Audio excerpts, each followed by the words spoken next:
Hello, folks. Hello, hold on one second. Mic check. The mic doesn't look right. Hold on. Oh, what monitor is going to pop up on? Sorry. Uh, there's always there's always a problem with Windows.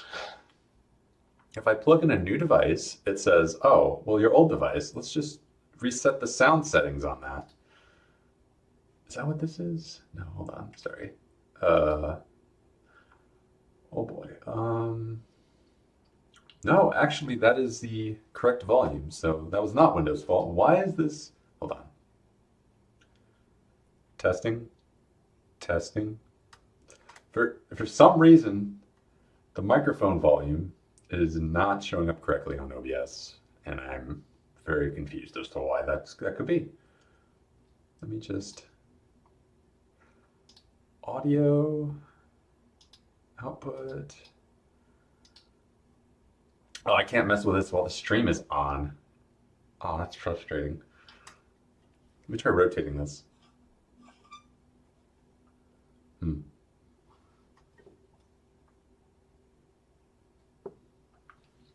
Wow. Okay. It's just like this. Let me check one more thing. This might be the kind of thing where I troubleshoot it by restarting my computer and then it works. Like, I don't know.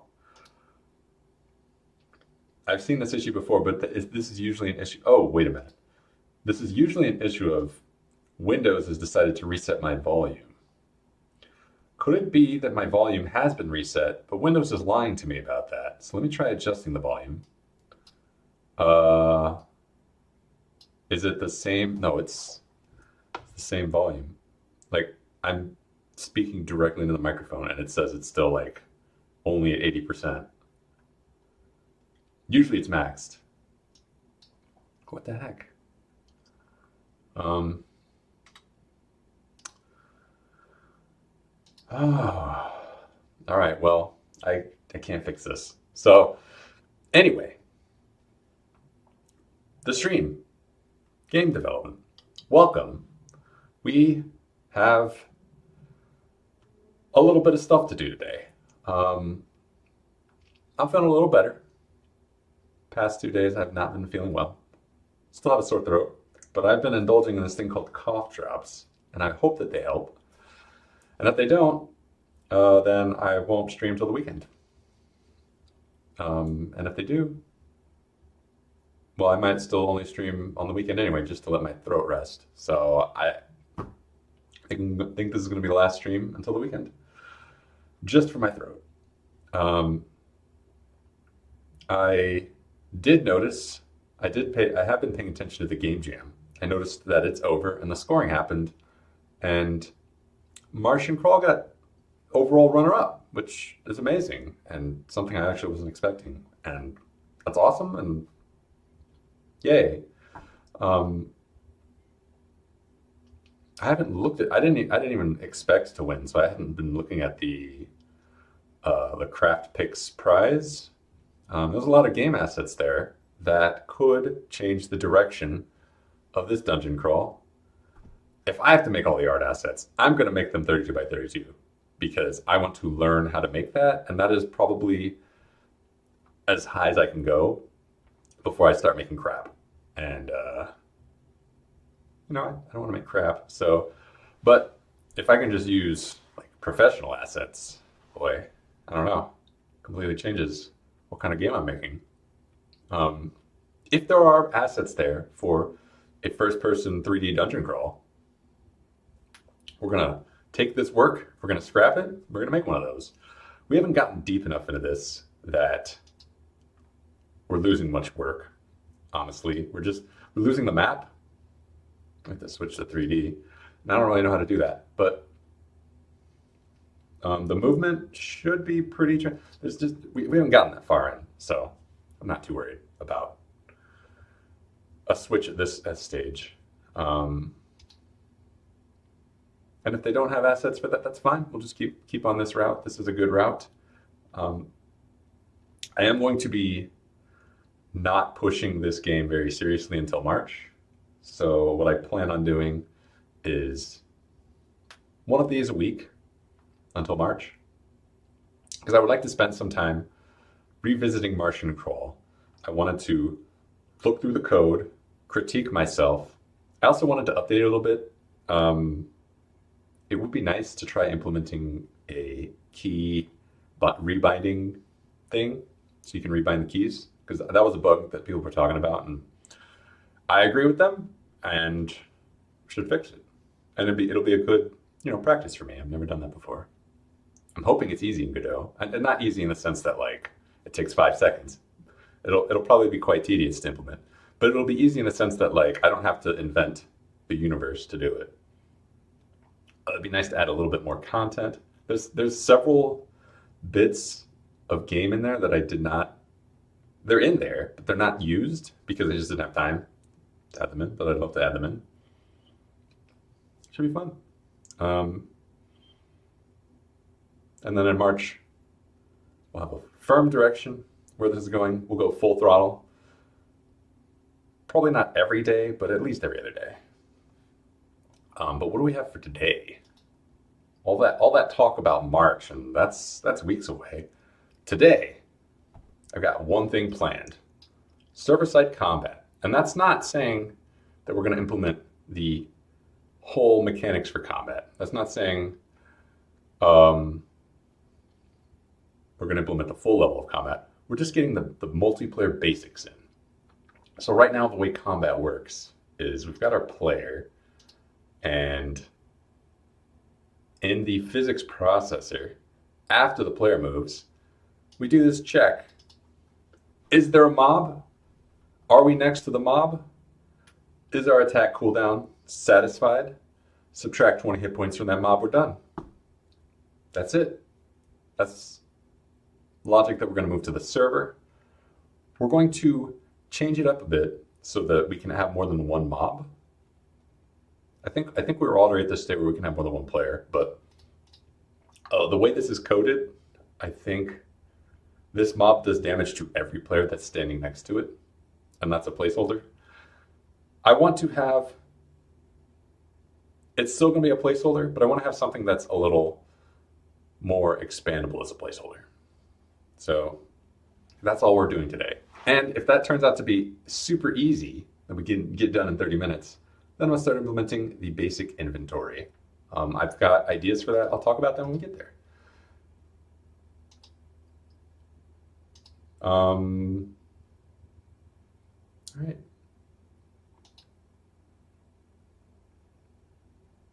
So for combat, I think I'm going to need a combat handler, and I have not decided yet how this is going to be done. And I think I need to decide that now. It's not set in stone, I can change it. But is the combat handler responsible for looking at every single mob that exists and asking them, hey, is it your turn? Are you targeting something? Go. Make an attack. Or do I have like a turn handler, and I shouldn't say turn handler, do I have a time handler? And that's responsible for going, okay, it's 1 second. Everything that moves. Every mob that attacks. Blah, blah, blah, blah, blah. Do I separate that logic out, or do I put it all in this combat handler? And because we're a real-time game, we could actually just put it all in a physics process, or even a process. I think it's okay if it's in a process.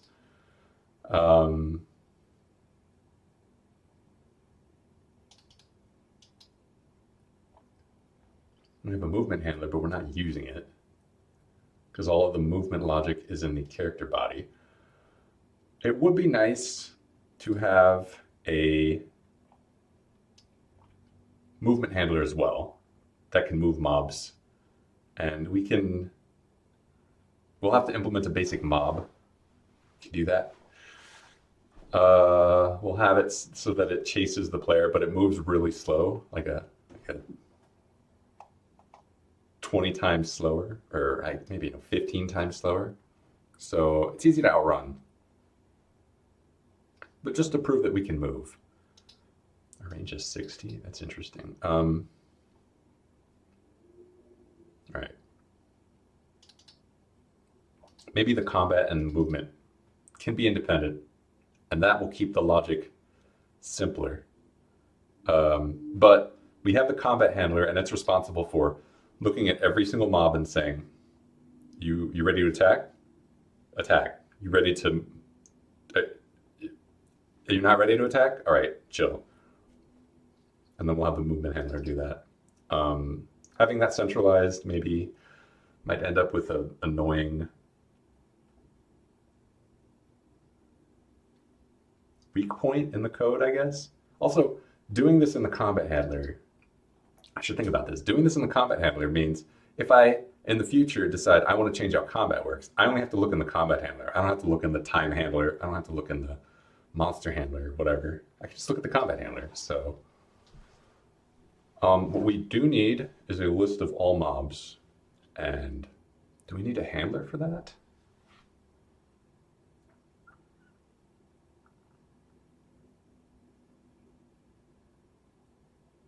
I feel like that's something that you would attach to, what am I doing? That's something that's attached to the map. But I did that for Martian Crawl, and I didn't like that because it made, yeah, maybe not. Maybe we'll want to have a separate hand because I remember breaking something was breaking with items because I was looping through the item list and I was removing items from the item list and that was making the item pointer jump around and it was causing a headache and I had to make a second array for item promises. And I would prefer just to not have that problem to begin with. I would prefer let me just have like an entity handler or an object handler. And it's responsible for all objects, everything. It's responsible for everything. Um,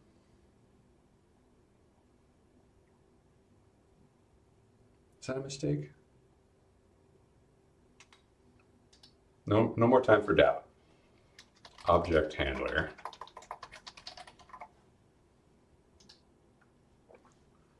And both of these handlers are going to be globals.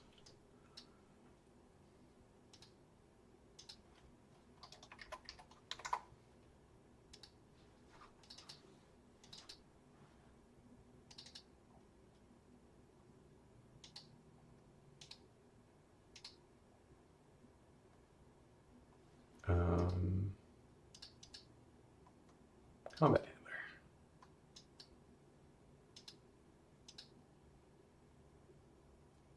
Okay. The objects handler is responsibility is to know everything in the game. And when I say know, I mean be aware of.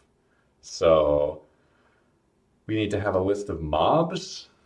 Do I want to call them mobs? No, I don't want to call them mobs. I also don't want to follow the pattern that we followed last time where I make a mob object and then I make mob inherits entity and entity is the base object, but then mobs have a like take. I don't want to do things that way. I want to have a more composed object. So we might have an actor.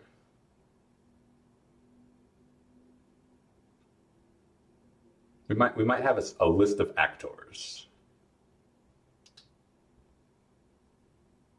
Um, Maybe I should have like a base folder. Base. And I don't want to call it actor. What do I want to call it?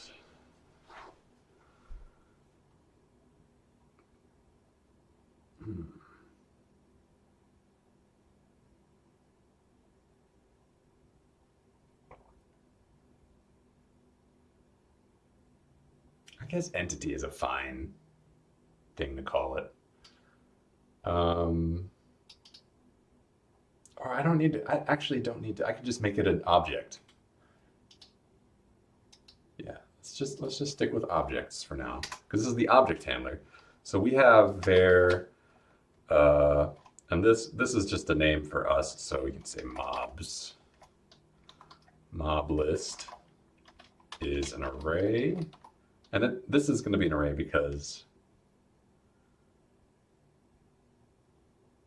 wait a minute, hold on, I forgot to open up a browser, give me a second. All right, Godot dictionary for loop. So if I'm using a for loop, or if I'm using an array in a for loop, and I alter that array, that alters, and if I remove elements from that array, that alters the array and breaks the for loop. Is that the same if I do the same thing for a dictionary? Godot removing elements from dictionary inside of for loop. Okay.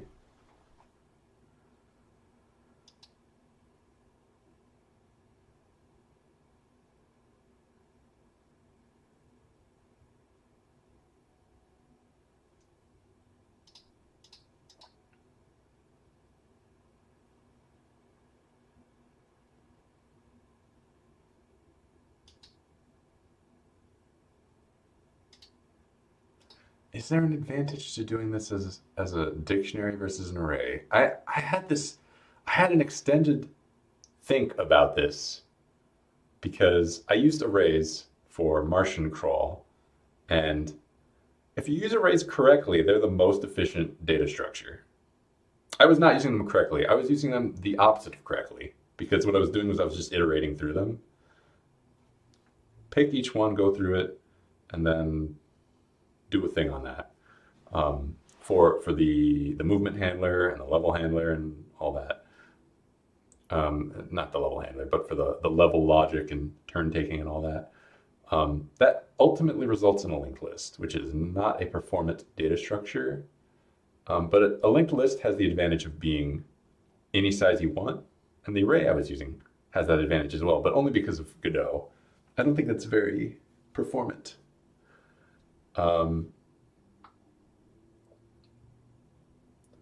And if I had chosen to use a dictionary instead, it would have been a lot faster for some of the things I was doing. But if I'm just iterating through the list and going, give me all things, I don't think a dictionary is faster in that case. But there was definitely a use case that I distinctly remember going, oh man, I really wish I'd used a dictionary here. And the worst case for a dictionary is it's a linked list. So it's not really that much of a cost. It's the dictionary is a linked list, plus you're having to hash every time you index, you try and reference words. You have to hash to access anything in the dictionary, which is not nothing, but it's also not big. But what am I looking at again? I was trying to see what this thing was talking about. Warning. There's no warning here.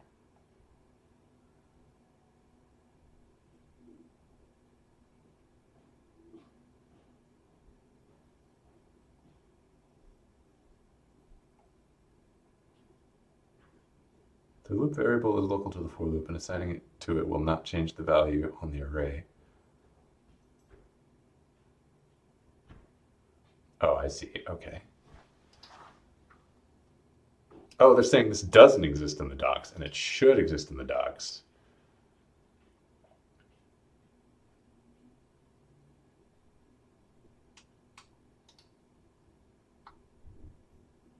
For the sake of efficiency implementation, a dictionary cannot be changed while iterating over it. A serious language designer wouldn't allow that. I mean, that's fair, as long as that's upfront behavior.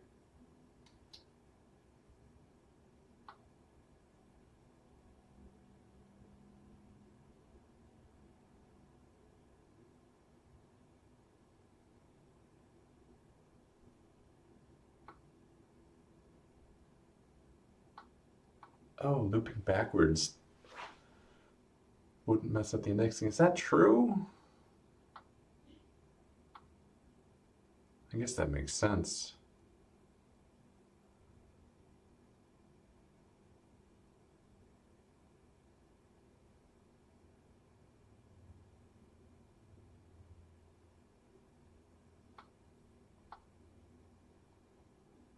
Hmm.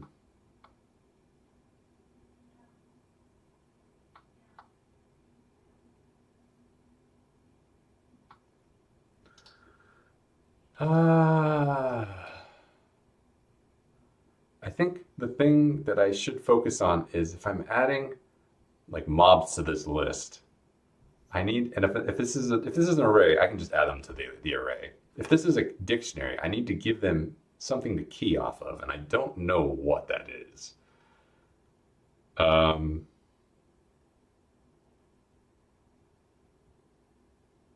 I mean, it could be like location, but that's not fixed, is the problem. I'll just stick with array. Object. No, variant. I don't need to define what this array is. It's an array of whatever I want. Deal with it. I think that's super inefficient because knowing the cell size in an array is where the efficiency of an array comes from. So if I just say anything could go there, then it's just a linked list. Yeah. All right, good talk, me. Thanks. Does that work? Okay, we have an array. We don't need a ready. We don't need, actually, we could use a ready. No, we don't need a ready. We are just going to have two functions, func,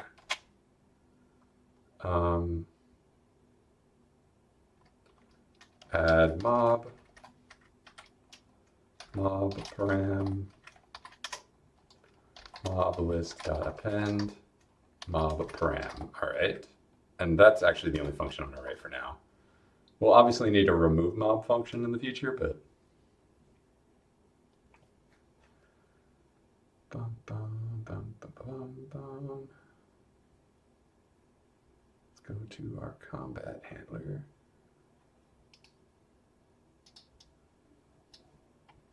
So this one we do want to have the process function, or maybe the physics process. I feel like I don't know what the point of the process function is. It gets called as often as possible, which we're running at 60 frames. So isn't that good enough? Like, am I ever going to want to check if I can attack between a frame? I don't think so. So we can just stick to the physics processor. This thing is mad because, oh, because it added an entire extra function.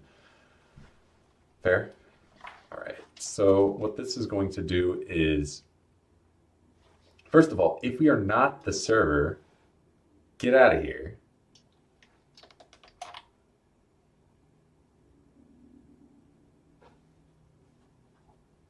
Right? That's what this function means. Only the server should be doing combat handling. And if the client is doing combat handling, they're wasting their time because no one cares. Pass. I mean return. Sorry. Returns true if the local system is the multiplayer authority of this node. Actually, I don't want that. I want is server. I'm pretty sure that's a function. I'm pretty sure I didn't invent that.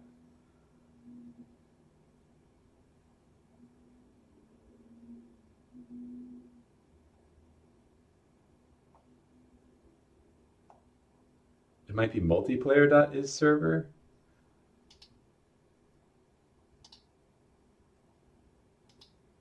Where is my combat handler?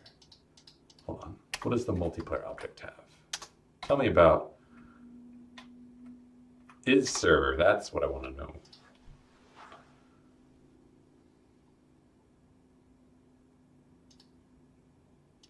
I think is multiplayer authority works here because the combat handler. You know what? I don't care. If this is not the server, return. Is there an isClient function?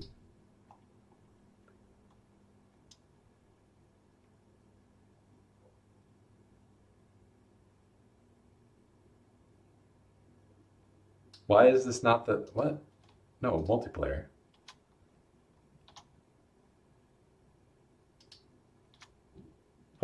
What is this? There's only isServer. That's fine. That's technically fine. All right. Anyway, let's get our object handler dot mob list for mob in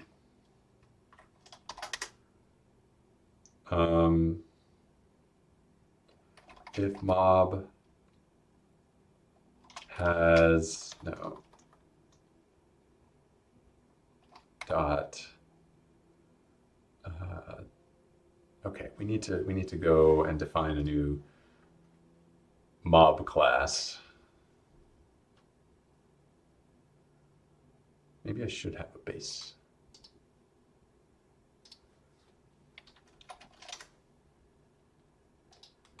And then we need to create a new script for mobs. I should just rename this. Tired of that being character body 2D, it should be player. That's our player. And I can go in there. I already have a mob. Oh, did I just make this? No, I didn't just make this because it's extending animatable body 2D, and that's not right. This should actually be a character body 2D. So we'll move it here because I don't know what's relying on it. Probably this. Nope, just kidding.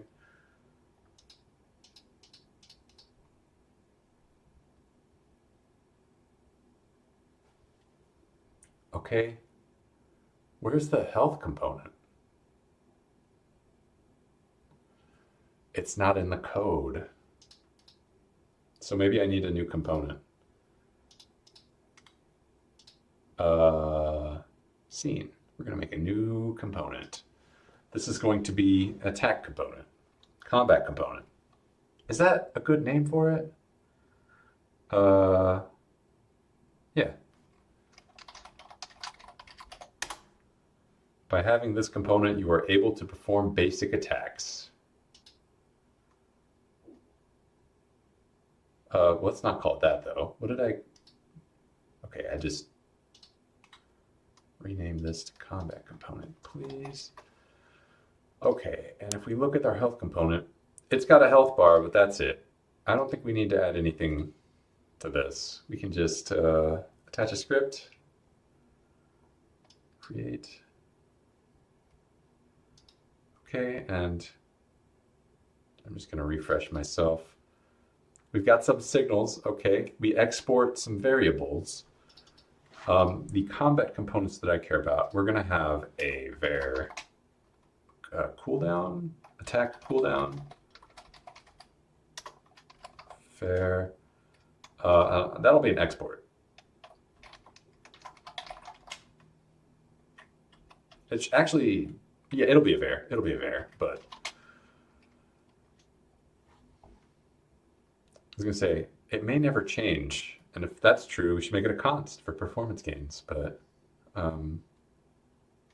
we may want to have like a buff that increases your attack cooldown or a debuff that decreases your attack cooldown, and if that's the case, we may actually still want this to be a constant, like maybe const base attack cooldown, and this never changes. And then we can modify it if we want.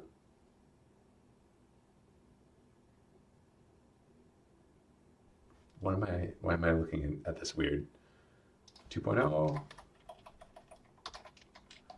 float equals 2.0. Annotation export cannot be applied to a constant. Fine.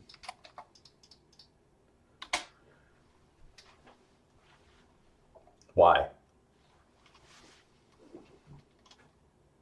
Unity has scriptable objects. Godot has resources that carry instantiation differences. True. Attack, cool, down. And this, we can just, it's a float, equals 0.0. Actually, we can, when we are ready, we'll set our attack cooldown to our base attack cooldown.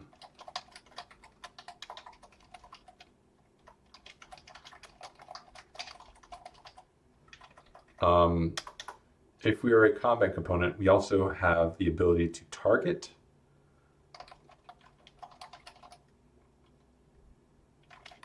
And this is going to be a, oh, I don't know. It's just going to be a node. Attack target. What else do we need? Yeah, I'm not sure. We're not going to process every frame.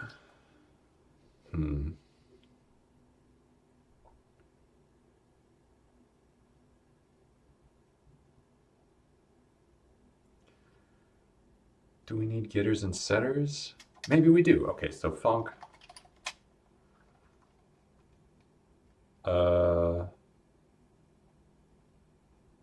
Okay, so periodically, this combat component is going to have a, we're going to pass in a time, and then we're going to subtract that time from the attack cooldown. If the attack cooldown is 0 or less, then we return true. Else we return false. And if we return true, then we set the attack cooldown to our base attack cooldown. So it takes 2 seconds between attacks by default, unless we decide otherwise. We can periodically check. Has 2 seconds passed? No? Okay. Has 2 seconds passed? No? Okay. Has 2 seconds passed? Yeah. Okay, true. Reset. Glad I had to talk myself through that. Check, attack, cooldown. Delta is a float. Attack, cooldown minus equals delta.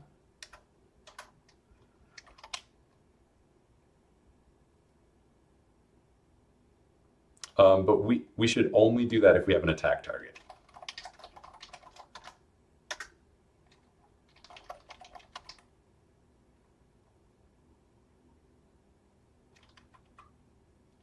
And then I guess the attack cooldown can go really low. Should we make sure, should we just ignore it if we're below 0? I think that's a really low impact performance check. So if attack cooldown is greater than 0,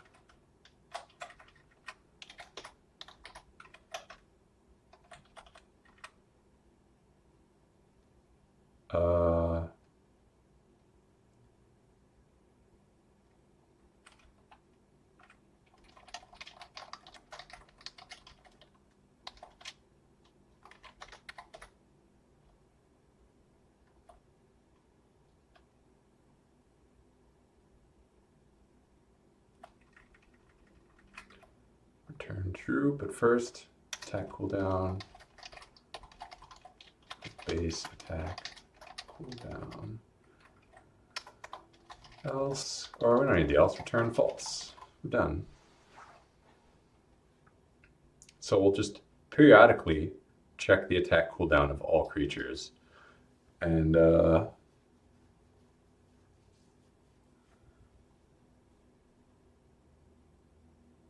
yeah.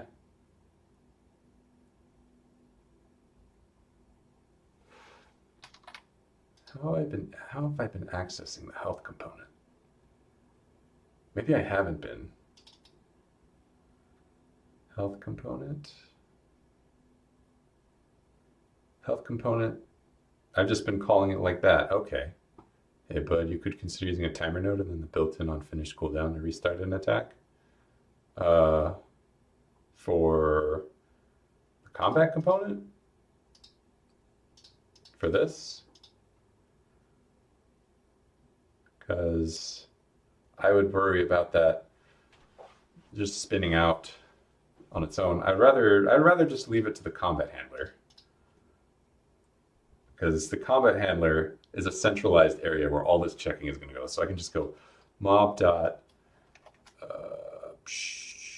Does this work? Combat component.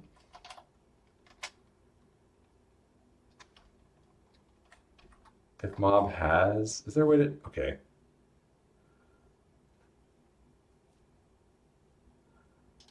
Godot, check if scene is instantiated within a node. Is instance valid?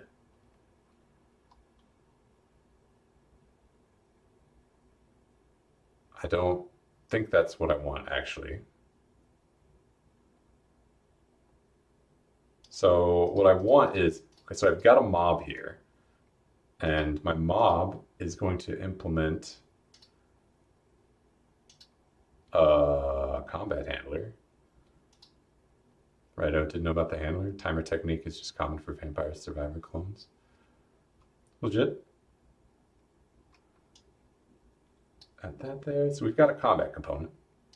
So if we're talking about this mob, this works. But I want to check to make sure this exists before I call it. Otherwise, I'll run into a null. And it's possible that we get handed an object that doesn't have a combat component. We might have peaceful mobs. So I don't want to call that. And I just need to check.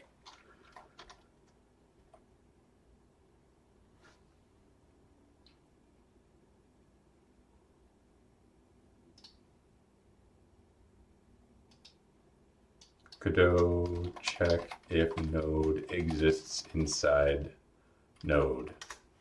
I spelled inside incorrectly.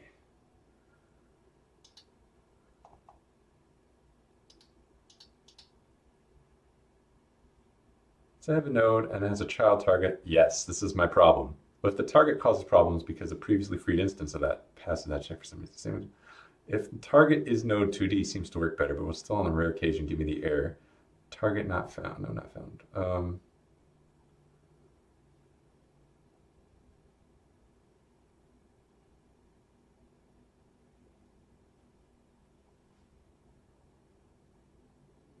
Get node or null.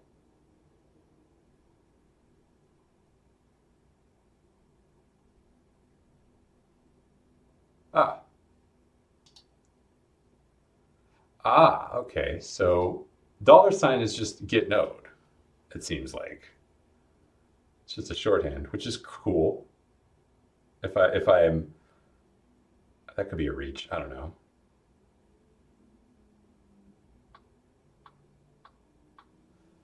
Godot, what is the $sign? Get specific node is exactly the same as get node, except that it saves you a couple keystrokes. Got it. Perfect. Okay, so instead of calling get node, we call get node or null. Okay, perfect. Get node. Is this not how I'm calling it?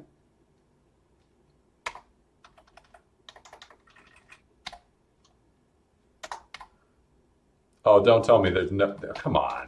Come on. Is it get node or null?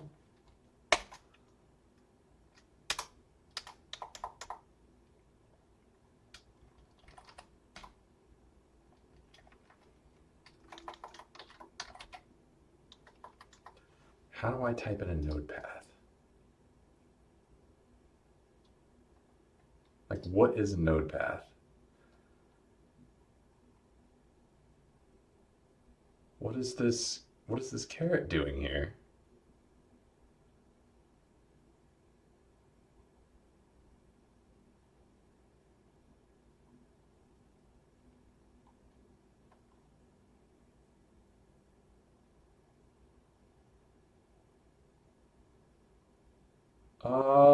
Okay.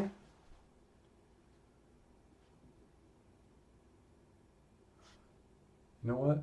I got an idea. What if I just, how do I use get node? Godot, how do I use get node? Okay, look at this. Get node weapon, that gets weapon from the current node. But what if I'm not the player and I want to get its child node weapon? What if I'm accessing the player?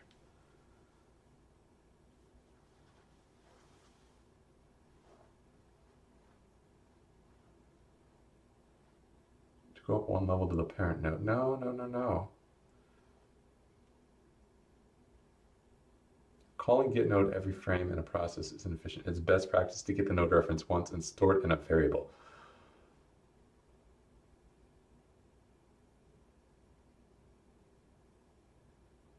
I could do that. I could do that. That's sure. I don't hate that. So if that's true, then we're not calling get node or null here. We want to call get node or null in our object handler. When we add the mob, we also want to add its combat component. We may want to get all of its components. Like, does this have a health component? Give me that. Does this have a combat component? Give me that.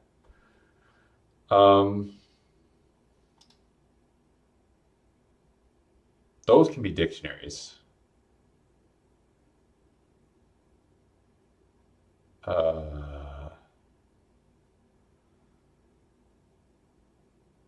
Because I can use the mob to reference them.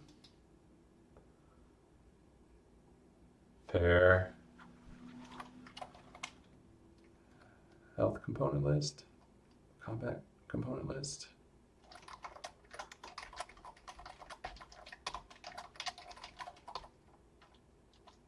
I can't call it mob though.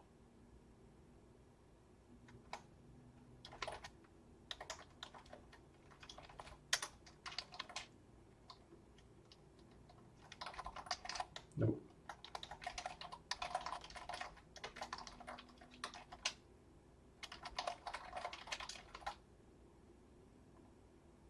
Okay.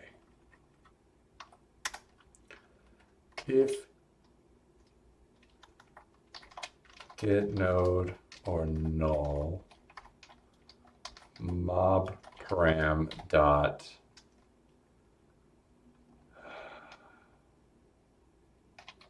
please tell me this works. No, that doesn't make any sense. I can't add a $sign to this function.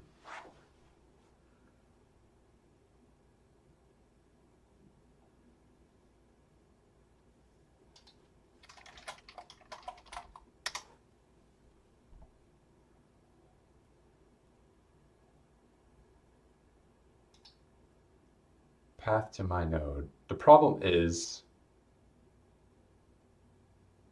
I can't just pass in player because I don't know that name.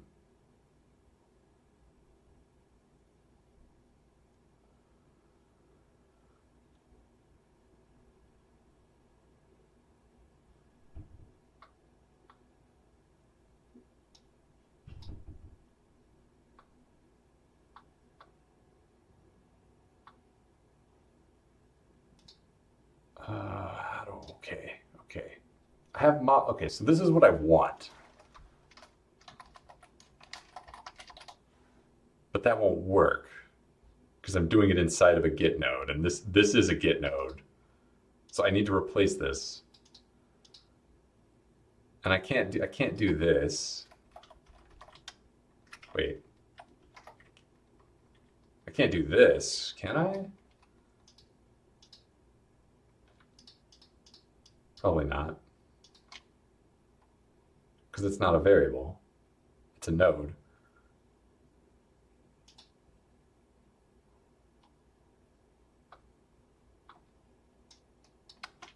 Mixed node path with variable.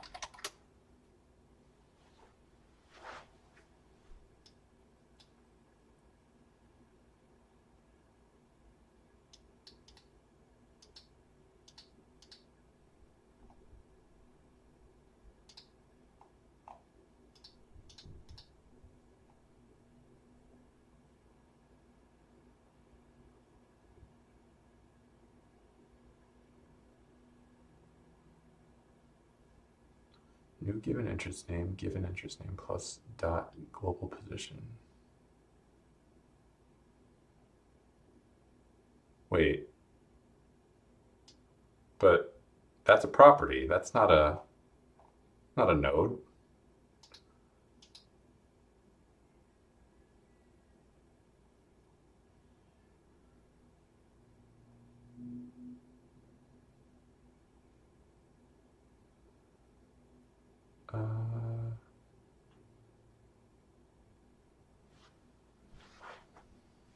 Hold on.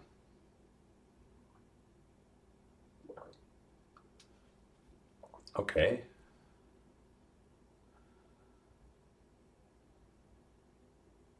I just don't have a lot of focus today. How do we fetch a node, get node while using variable paths?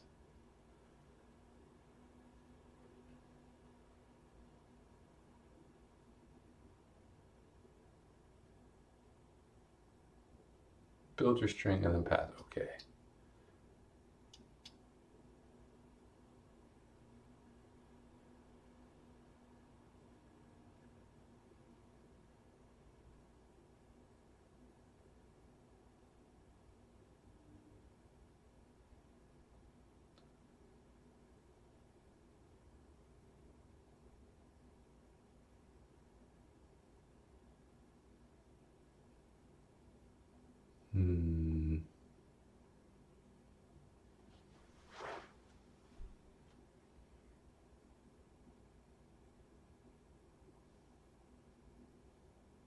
Get path to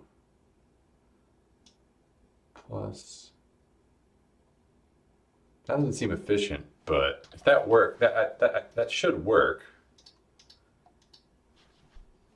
Instead of mob param, we get the path to the mob param plus. Was that how you concatenate? What was the concatenation that was going on here? Or was that a previous?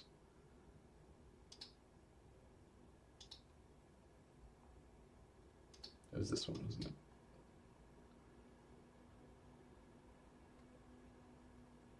Concatenate inline. Where was that?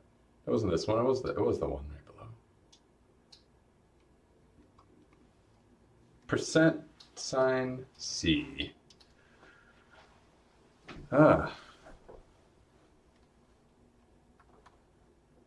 Is that a shortcut for formatting? Godot %. What does this mean?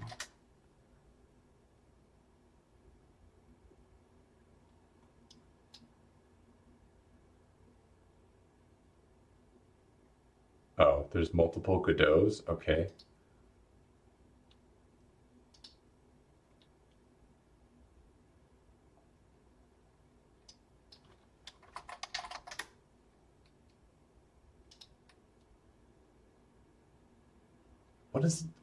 What does the, okay, Godot $sign operator. Oh, what are the operators? Give me a list. And then we just search. Yeah, that's the, okay. That's the remainder modulo. I think that's what it's called. Unique node. What is a unique node? This is, okay, what is this?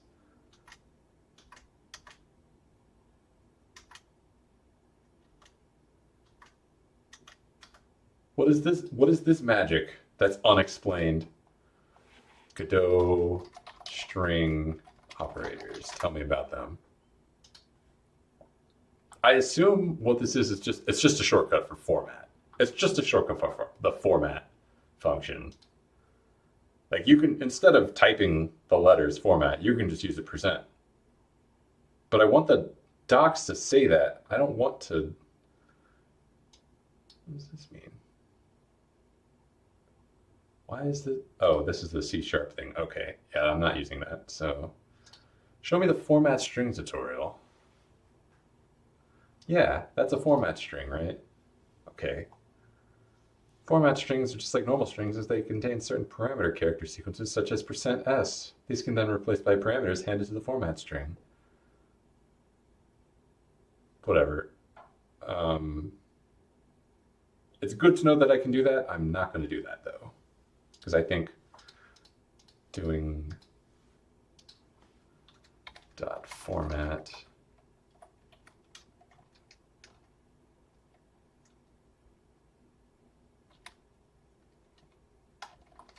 how do I concatenate strings?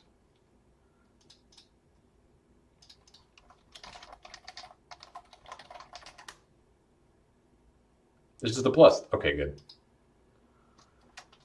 Plus.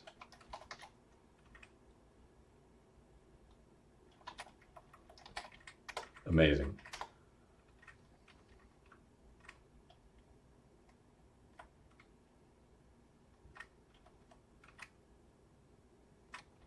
Oh no, that's too soon.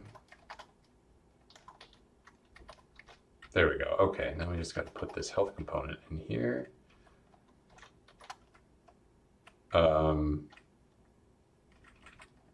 And that's not correct. I can't put the health component in here. I need to put that in quotes. There we go.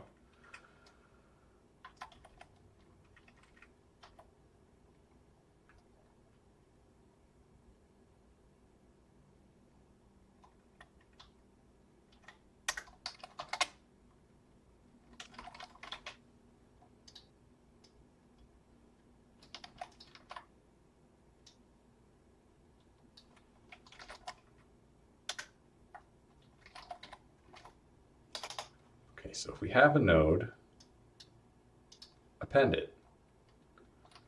Health component, list,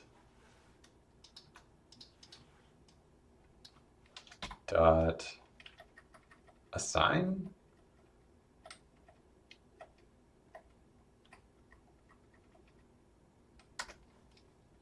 Nope, that's not the right. How am I adding elements to this? Get or add?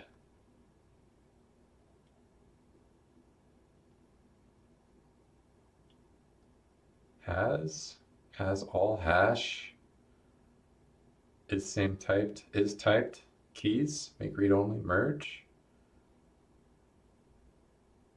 set,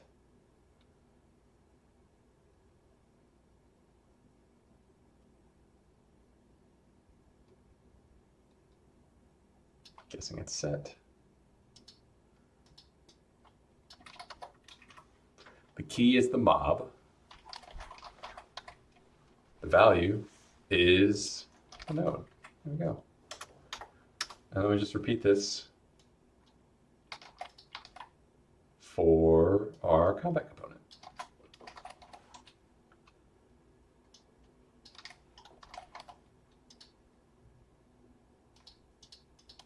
All right.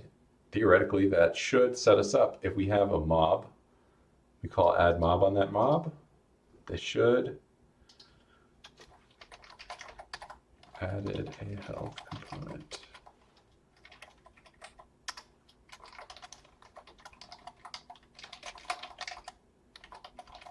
All right, let's make sure that works. Let me go ahead, go to my main. have a mob.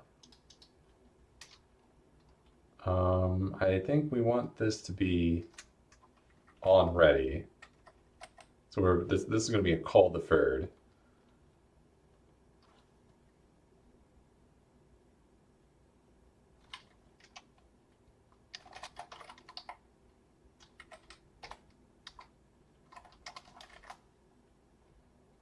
But how do I use this? Calls a method on the object during idle time. Always returns null, not the method's result.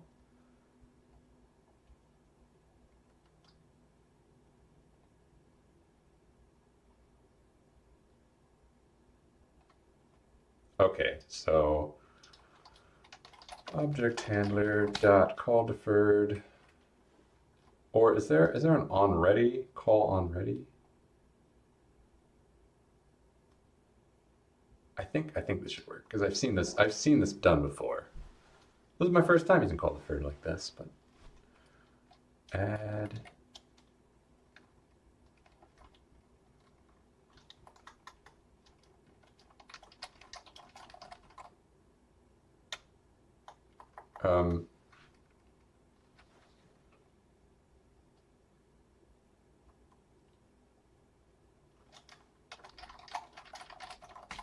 nope. How do I do this? Back to the docs. Okay, so we pass in a string. Got it.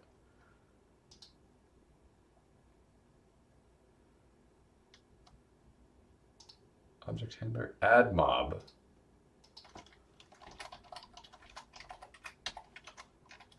Mob. All right. Does that work? Oh. We'll come back to that.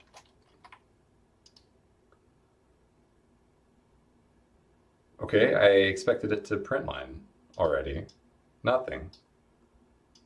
That's mighty sus. Did it fail? Print added a mob. We added the mobs and they don't have health components. Oh dear. This didn't work. Let's print the node that we're trying to get to.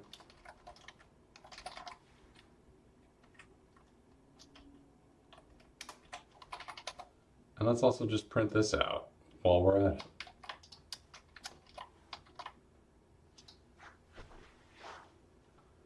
It's game mob. Okay,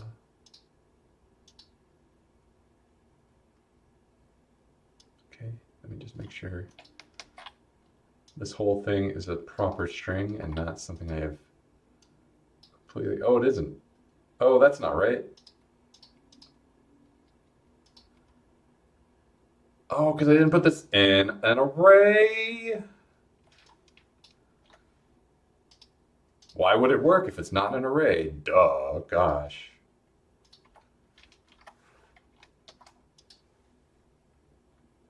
Still doesn't work. That wasn't the problem.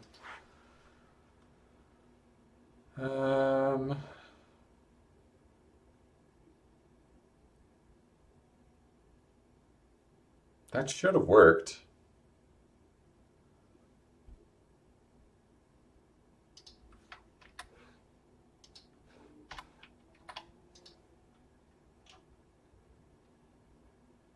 What?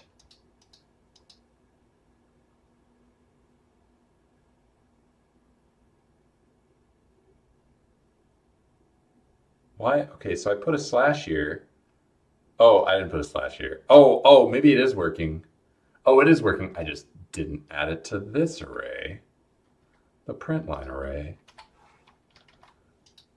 Now it's working. Yeah. And we're adding a health and a combat component. So we're registered up, I think. I think we've done it. And we'll have to keep this up to date with all possible combats because that's the life we've created for ourselves. But we're doing that in a handler that is solely dedicated to managing this for us. So I don't know, it could be hard, it could be worse.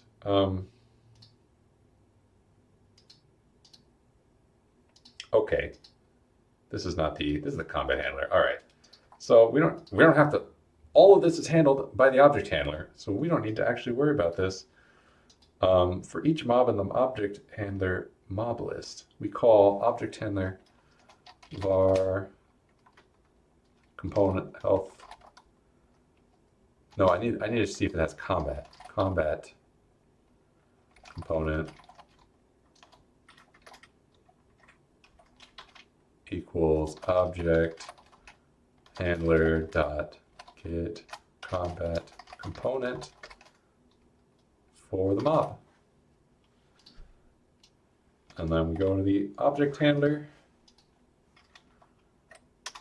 func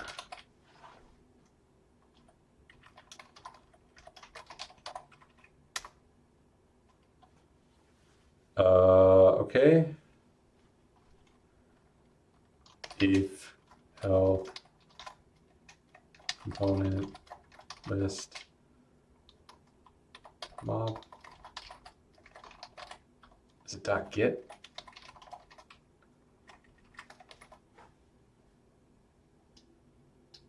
Does this return null if it's empty?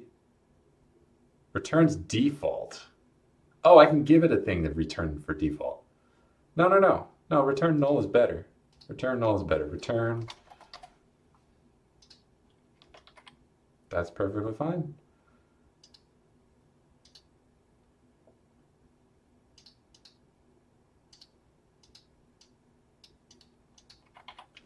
If combat component.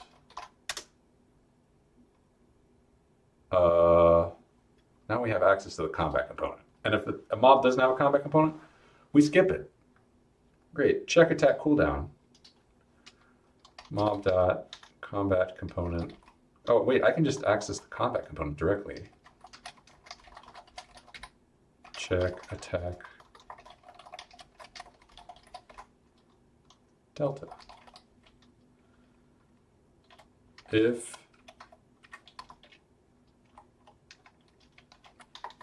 it's combat time, print it's combat time.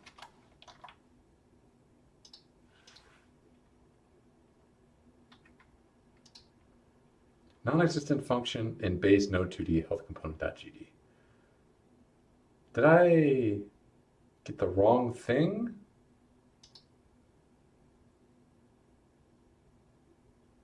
I said get combat component, but I accessed the health component list because I'm the smartest.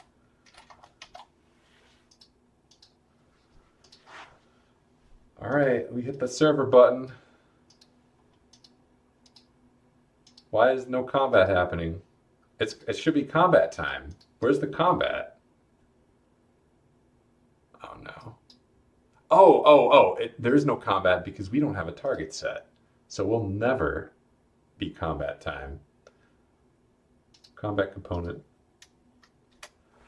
Func set target.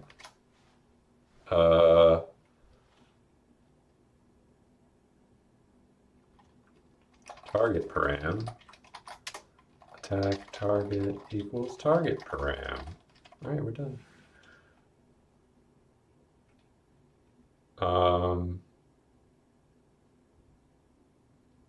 And then just for the sake of, please make this work.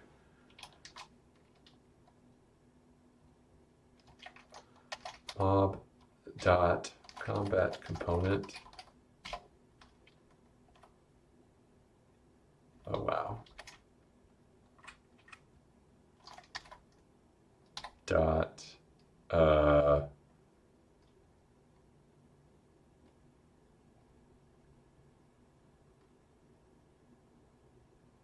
set target.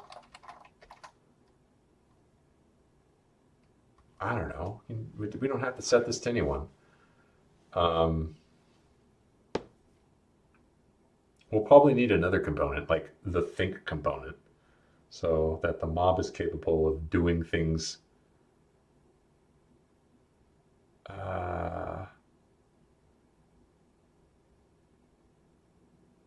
It's interesting that that's separate from the combat component. So does it make sense to do that? That means we could have a situation where something doesn't think, but it is capable of attacking. But it's not capable of setting its own target. But it is capable of attacking. Is that okay? That might be okay. That's weird, but it might be fine.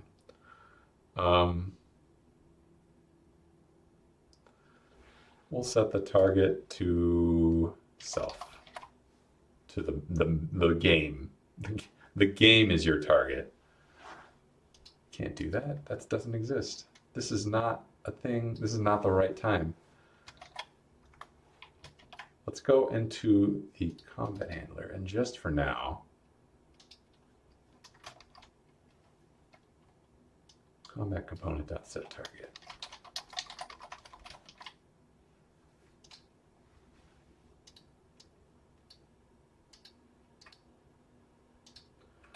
Look at all that print lining. It's too much. Let's cut that down. Find in files, print. Traps meet the condition of combat like that. Well, traps need to think about who they're targeting. Cut that out. Cut that out. We'll fix all that later. This is going to go away soon. And that too. I don't remember why I have these print lines, so that means I can get rid of them.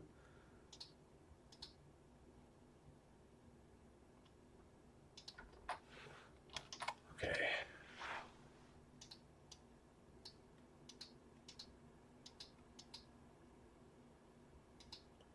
It's combat time. It's combat time twice for some reason. That should be. It should be once.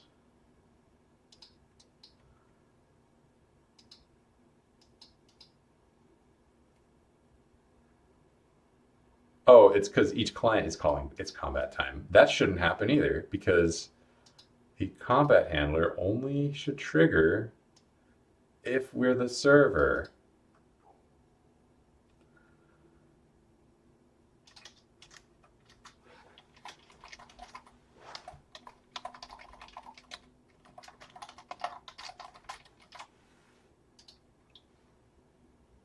Of course it's true. It's true. It's true that we're the server.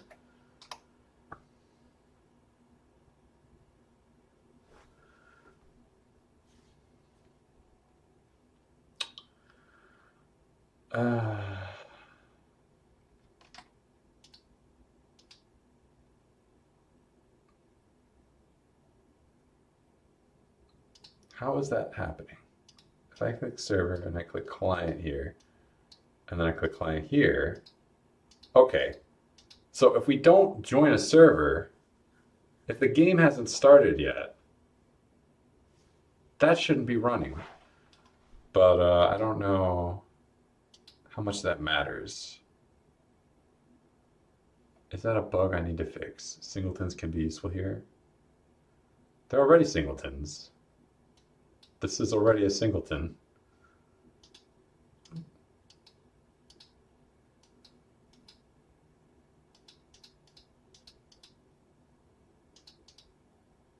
It's combat time. It's combat time. Okay, so if we... is there a way to say, like, don't call this until the game has started?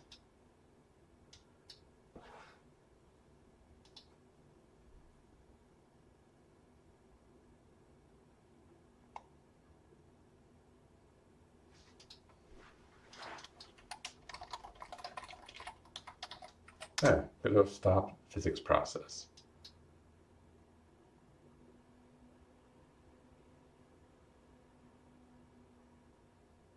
If flag. Yeah. Yeah. I mean, we could do that. We could just have a thing where it's like combat handler dot start, and then that just sets true.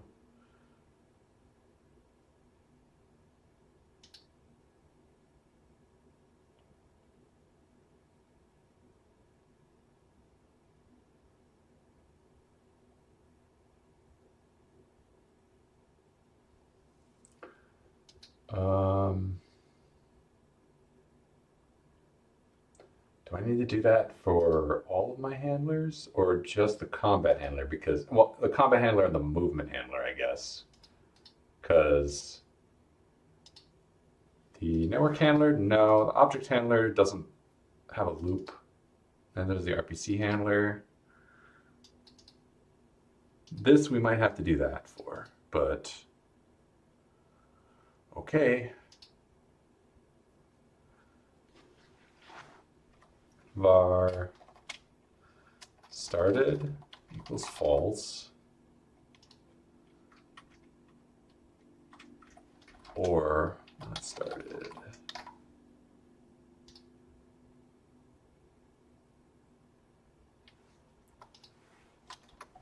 Func start combat handler.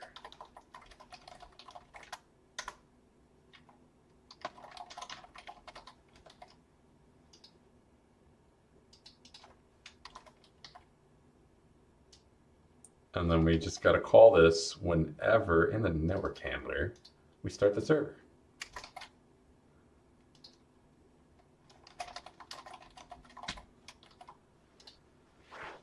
Maybe we should start server handlers. Separate that out into a different function.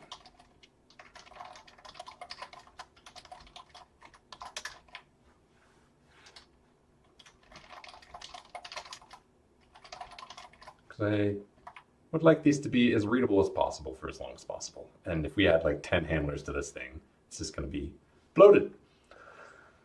All right, does that fix the problem?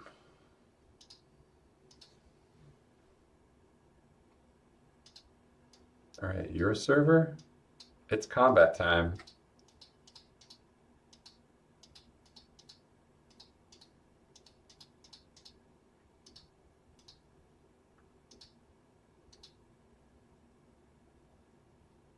Okay. Combat component will have a bit more going on here. So we have a target.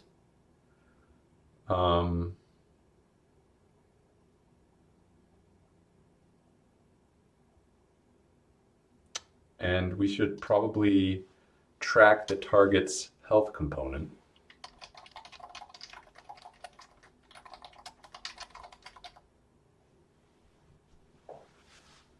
If we clear the target, we need to remember to clear both of these. So func attack target.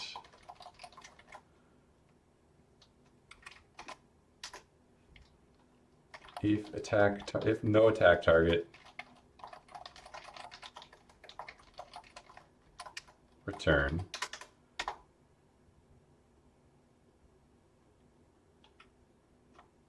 Oh shoot, I can't name this. I can't name this as that. Damage target. Attempt attack. Can I just change the name of this?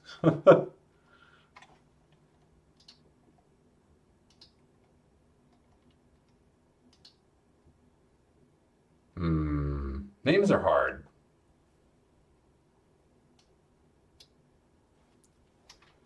Strike target. If there's no attack target, return. If there's no attack target health component, try and get it. Is that something I can get in the object handler? Yeah. Func get health component, mob param.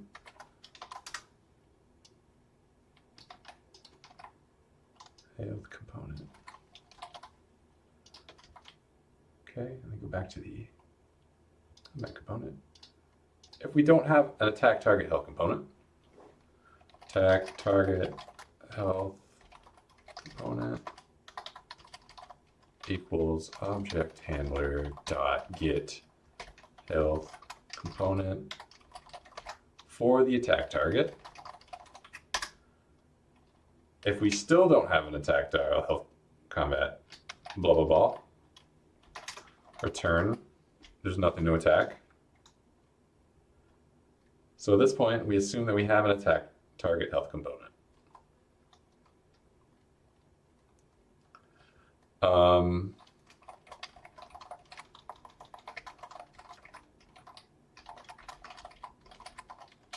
This should just work, except I can't do that because I can't overload the minus operator. So I need to go into the health component and actually subtract HP is the function I want.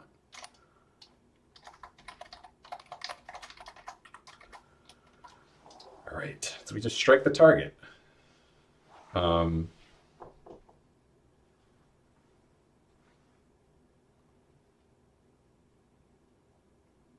Maybe I should do that here.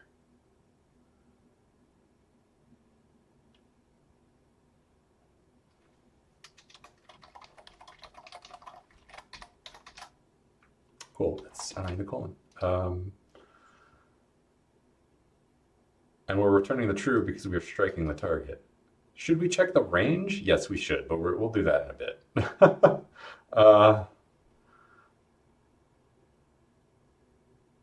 I would like the combat component to handle checking the range, not the combat handler.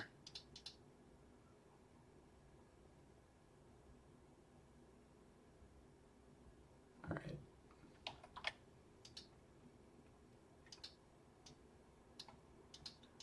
This does mean everyone in the world does 1 damage.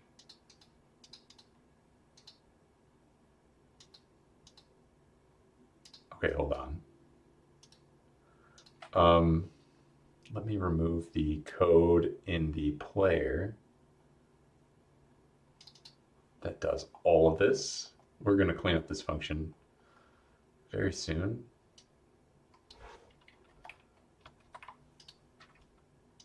Because we need to get the player on board with this whole strategy. And my hope is that it's super easy. All I have to do is add a combat component to my player, and then I have to register it. And what would be nice is if registering it is not something I do in the code, it's actually something that the combat component does to itself. That would be really nice. Okay, am I taking damage? Let me check my drag bar.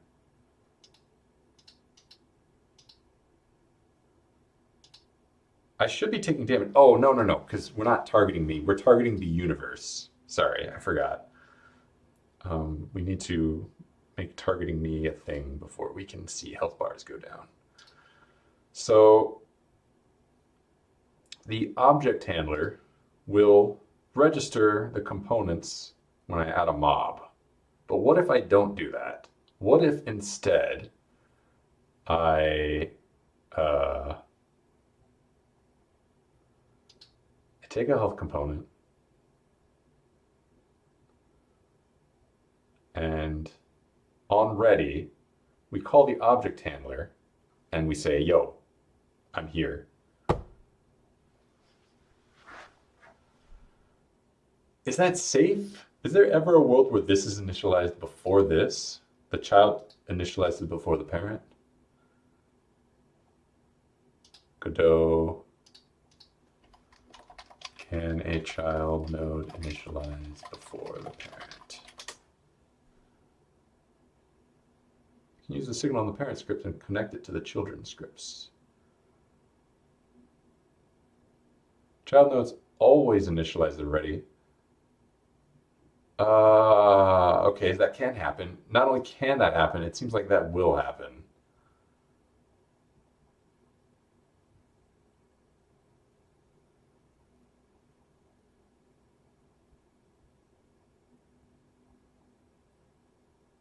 So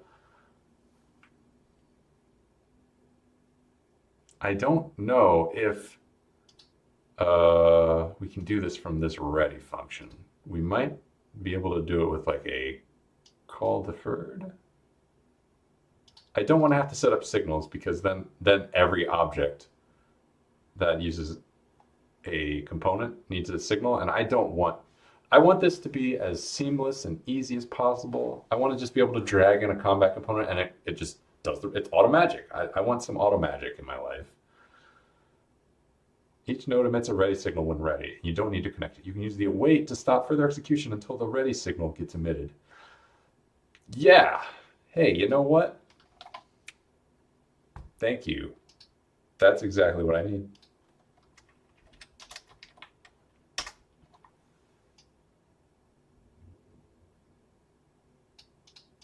I don't know why these are still here. And I'm not ready to start deleting code. Not yet. We wait until the parent is ready. Then we go to the object handler dot register health component. We pass our self, get parent.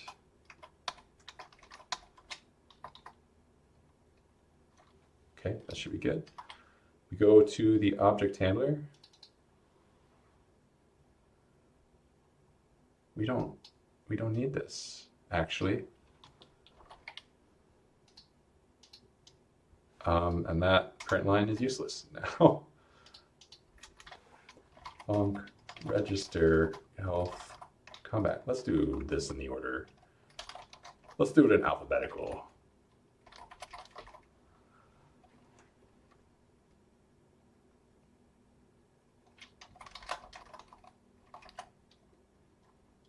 Component program.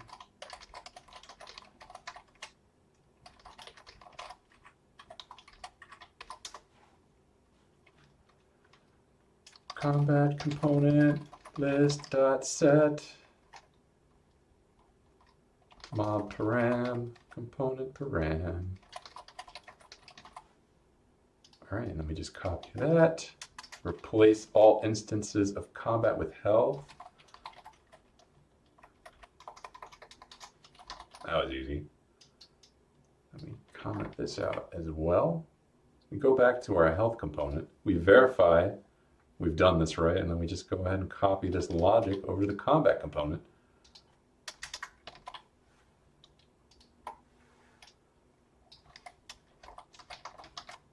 All right. Now we have components that are registering themselves, so it just automatically works. Let's test it out to make sure that I'm right. Print, this works. Print, this being a component is getting registered. Yay.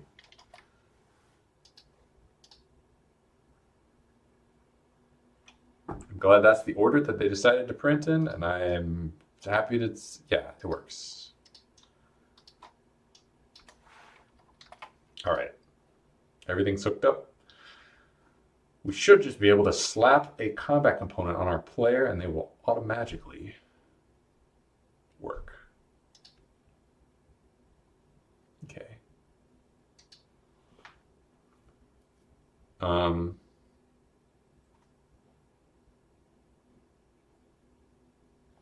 Let's go to our player.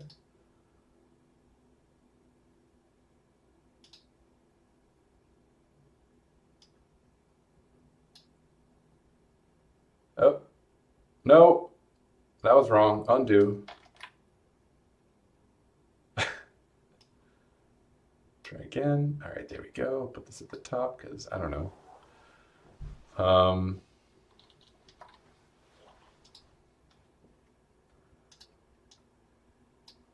don't know what I'm testing because we're not able to target yet. We need to implement that functionality. Okay. Let's decide to add a new button for the input handler. UI accept? What is right click? Oh, okay. What's the default for right click? Godot.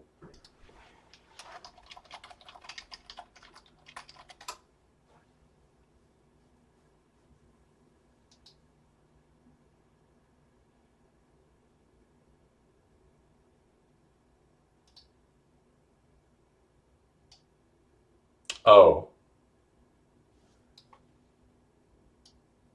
Right, this is still in jank territory, so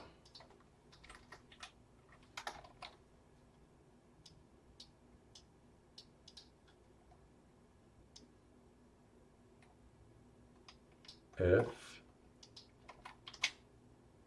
we've got a right click,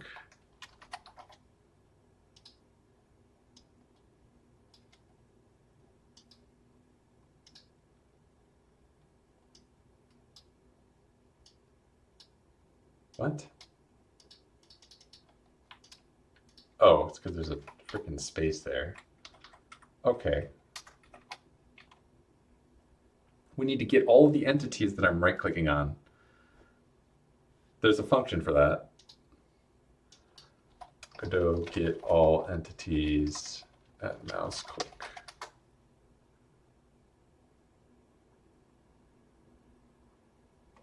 Collision object 2D. We can use raycasting from the camera or use the input event signal on individual collision object. Okay.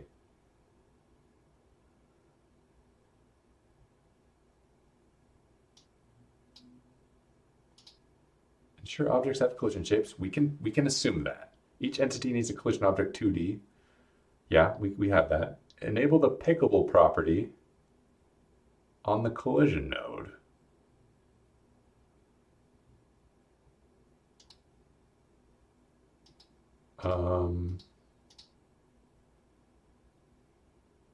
What? That's not a thing.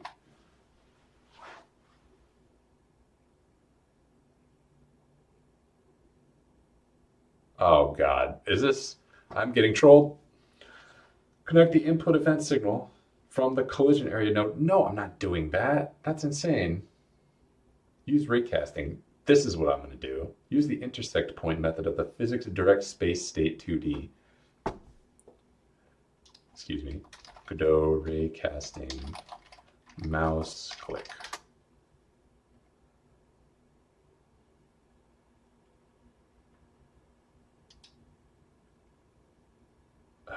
Okay, that sounds insane. Hold on. I'm taking advice from the AI. Let me actually make sure that there's not like a simpler like get viewport.get mouse position to grab the mouse position, then use intersect point on a get world 2D to get a list of all area 2Ds you hit.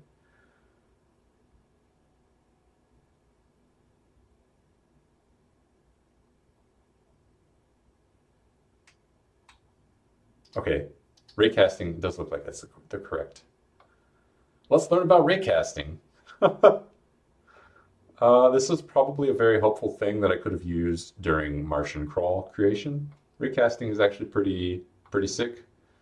A lot better for what is it?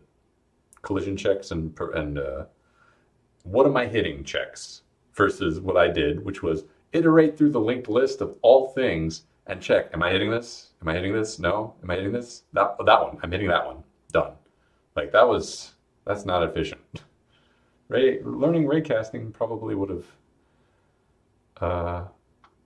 done a lot better. Just on many levels. Okay. This enables complex behaviors. This tutorial will explain how to do this in 2D and 3D. Godot stores all the low-level game information. Blah, blah, blah. In the physics world, Godot stores all the low-level collision physics information in a space. The current 2D space for 2D physics can be obtained by getting get world 2D.space. For 3D, it's that. Okay.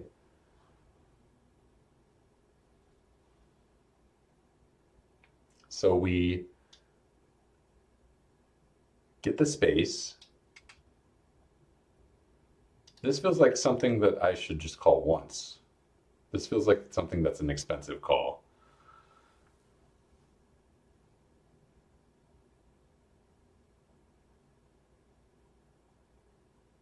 Oh, but I'm not putting it in a physics process, so maybe it's fine.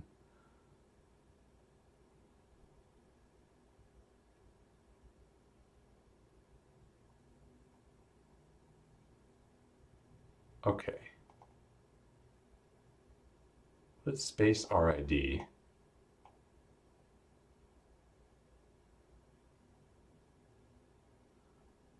Okay, hold on. What was this? Okay, get mouse position to grab the mouse position and then use the intersect point on a get world 2D. I can get both of those things.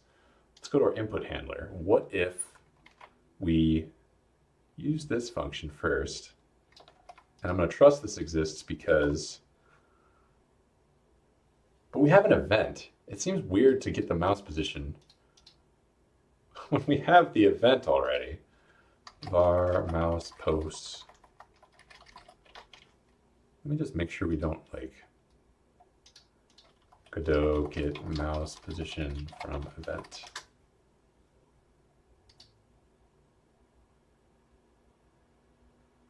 Event.position.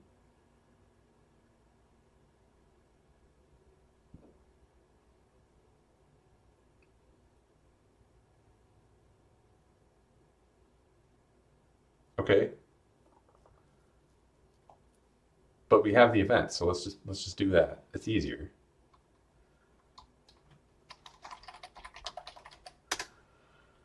Okay, and then we do the other thing. Intersect point on a get world 2D, and get world 2D is just a function we call.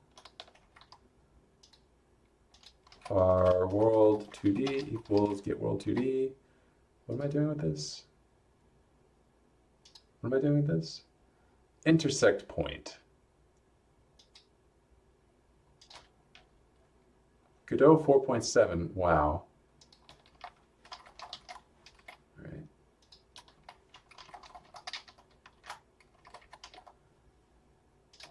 Godot intersect point. This is a function that exists.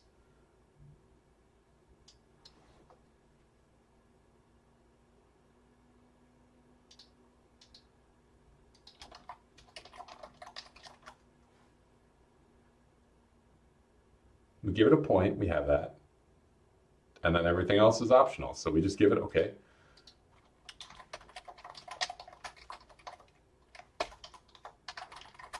We've done it. Objects. Clickable, clicked objects. Clicked on.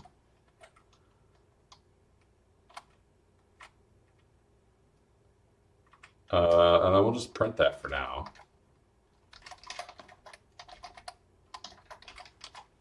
Because I think we have to iterate through them and say, is this a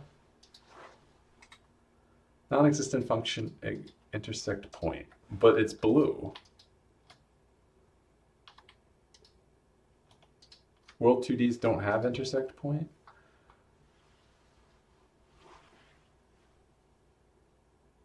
Well, that doesn't sound right, but it looks right.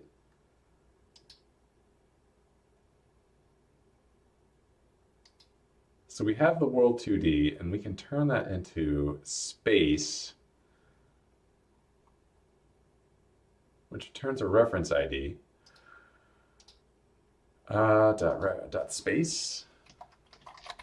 Is this a thing? No, that's not a thing. Where's this? Physics 2D direct space state. All right, hold on. And this is to a non-existent. Great. This is 7 years old, so I shouldn't be mad. All right, let's go check the thing here. Intersect ray? Could that be what we want? Oh, direct space state.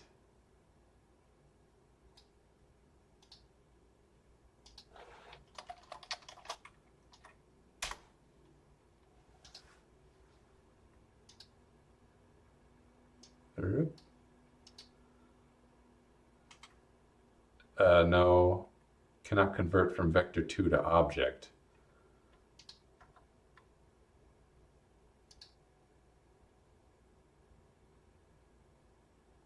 Why is it want an object?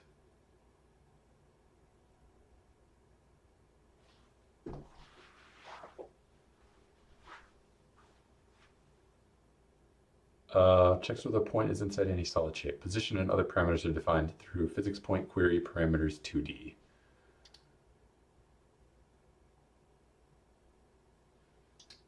All right, hold on.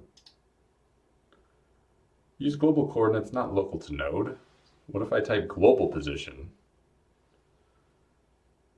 Oh no, maybe I need to do one of these. Oh, that's a physics array. Is there a physics point? Yeah, there is. Okay. Copy that. I think I copied it and I didn't copy, like, I copied the entire documents. No, actually, I just want to copy that. Okay, let's try. Yeah, okay, there we go.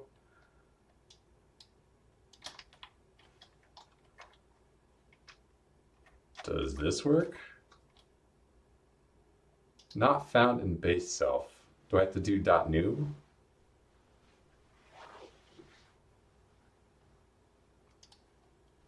Oh, it's .create. Why is it .create? That's strange.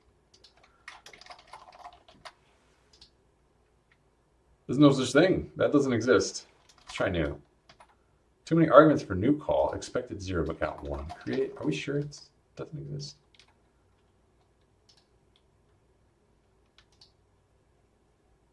Tell me about the create. Okay, that's for array. Tell me about the thing for a point. Doesn't exist. How do we make a... How do we... Position.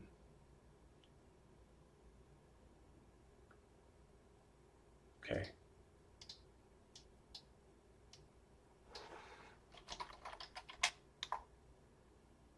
Called as a function, but it's a vector too. Can't do this. This is insane. There. Mouse pose. I guess we can just like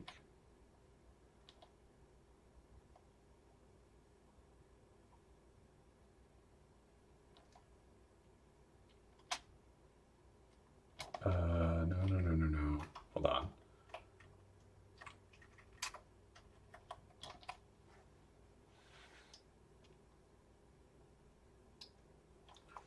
Does this make sense?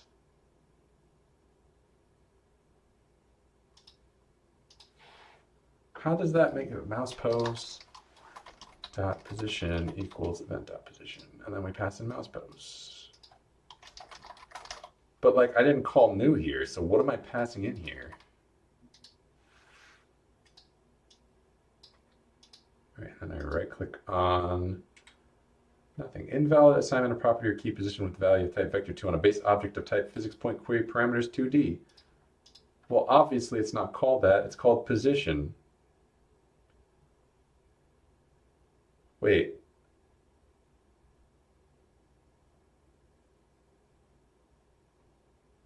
How do I create a new one? Oh.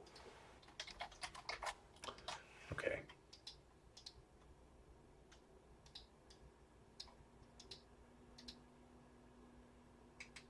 There we go. All right. This array is empty. This array is still empty. There's no, what? Wait a minute. That's not right. This is the wrong position.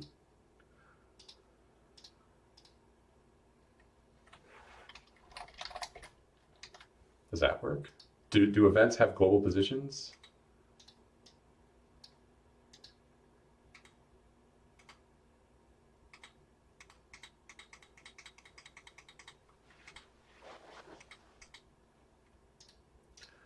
All right, I'm not sure. Let's print the event position.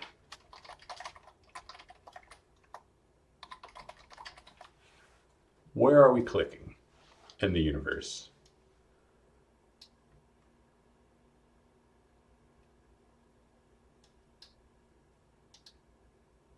Oh, I did? I'll have to go back and check. Coding was all interesting to me, but the time I had available to go to school when ITT Tech lost its accreditation, I'll eventually get back, but way down the line. Still seems fun. Yeah, coding is great. Highly recommend.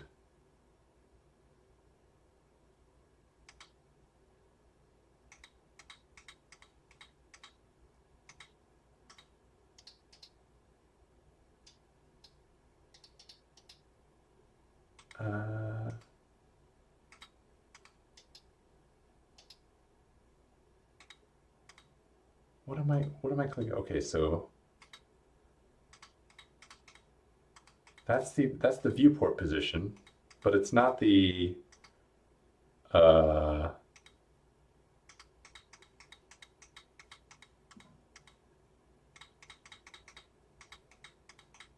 don't know. Okay, so something needs to be modified.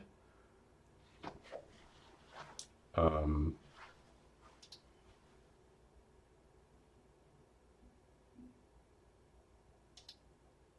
and I don't entirely know what kind of positions this is asking for. Restricts the query to the viewport's default canvas layer. Okay, let me check the docs.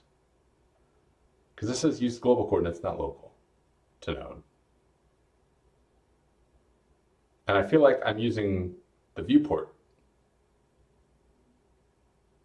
So it should theoretically be working.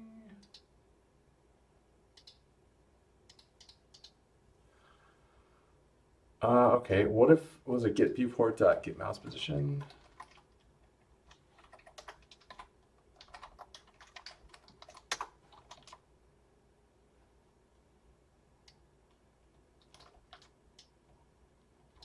And just out of curiosity, print event dot position. And also print dot, and also print dot, I'm a filler print.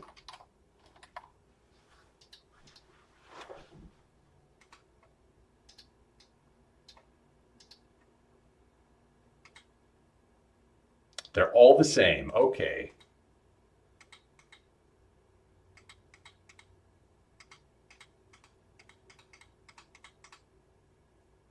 Wait a minute.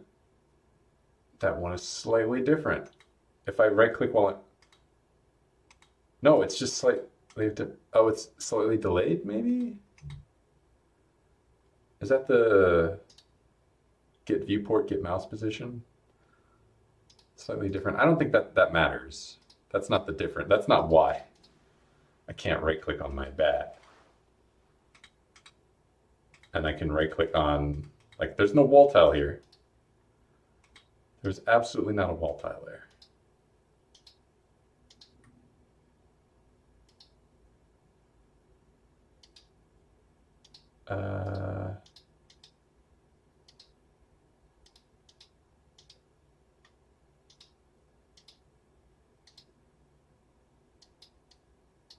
Move this out of the way. Someday I'll fix that. Okay, so this is 0, 0. And if I right click here, if I right click here, this should get me the player. I think that's the player because that's a character body 2D and has a name that it looks like an ID. So I don't want global coordinates, actually. I want local coordinates, which is, isn't that the opposite of what the docs are saying? Use global coordinates, not local to node. But, like, no, I actually want the opposite of that. I want coordinates that are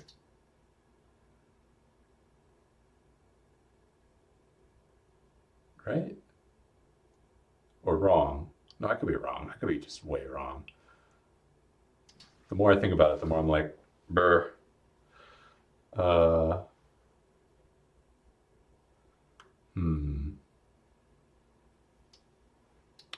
Anyway, we're perfectly fine sticking with event.position at this time.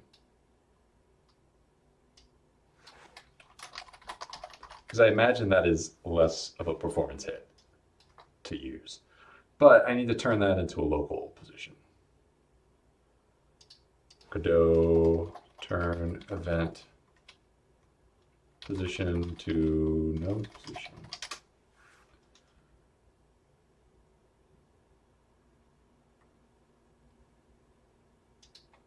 Oh, I could call this from the context of the, do I have main? I do have main. I could call it from the context of main. So I could, let's print main.get global mouse position. And that's not a function, right? Did I just invent that? Because the autocomplete wasn't autocompleting. So I'm assuming, yeah, that's not a thing. Never mind.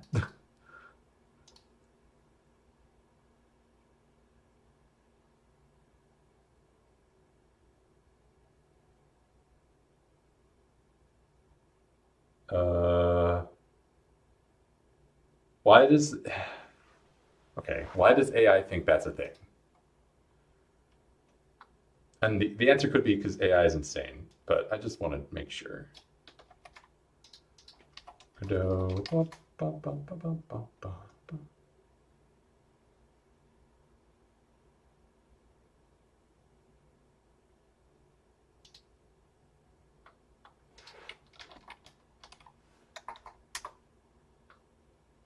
This may be an old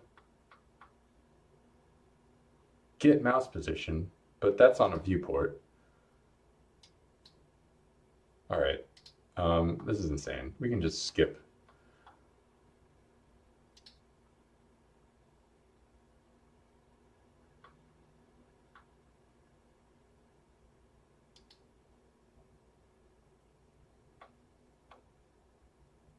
Canvas transform dot affine inverse dot xform. What is all that? What? Why is this?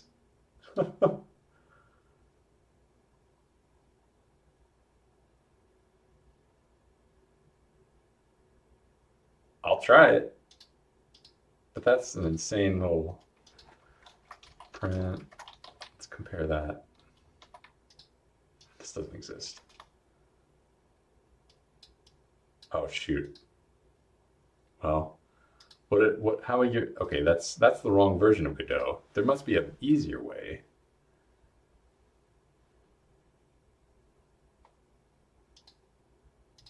Is there? Maybe there's an easier way to solve this. This is my original question.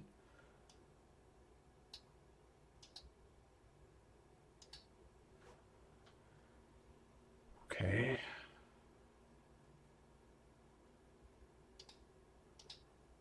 Raycasting.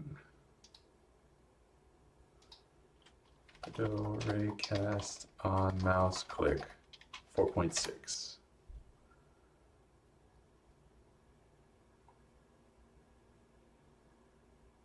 Project ray origin. Get world 3D. 2D raycast, please. Use physics direct space state 2D. Get global mouse position. We tried that. Let's try it again.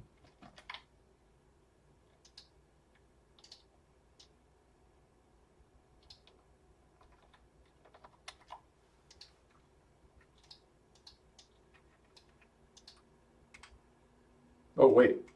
Oh, that works. Oh. I don't understand why that works. Because this is a singleton. It doesn't. Oh no, this is a node 2D. Why did I make this a node 2D? Did I make it a node 2D because I was like, I don't have the energy to not make it a node 2D. No, there must have been a reason. That's probably for this. It makes this work. All right.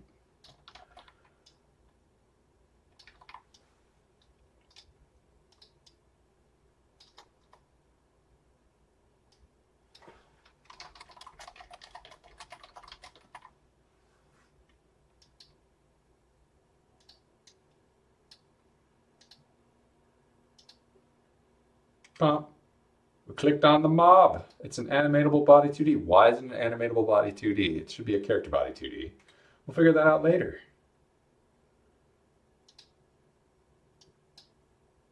Oh, because I never changed it. That's right. But anyway, we can right click on things now. All right. So if we click on a mob, hopefully it's the only mob. What do we see? We see that it is a character body 2D. Let me just make that true.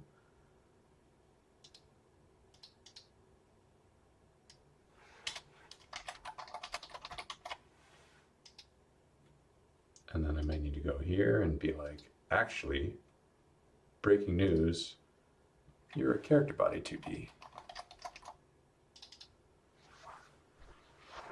Yeah, because you move on your own power. That's the only reason. All right, just to make sure before we go off the deep end in logic. Mob, character body 2D.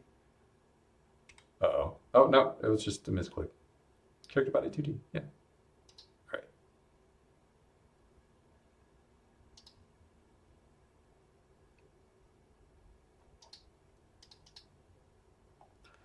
Okay, we have the player. We can set the player.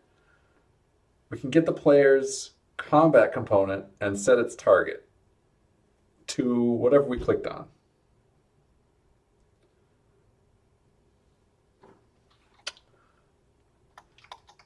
For item object in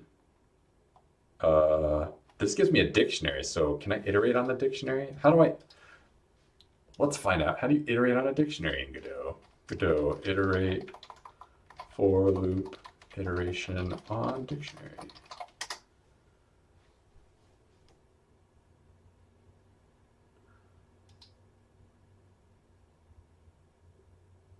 For key and inventory. So it'll go through the keys. I don't want that.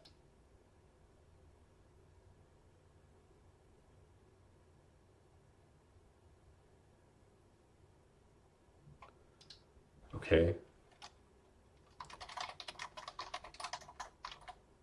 Dot, can I get, so this is a dictionary, Godot dictionary. What functions do we have? We could find a function that's just like get all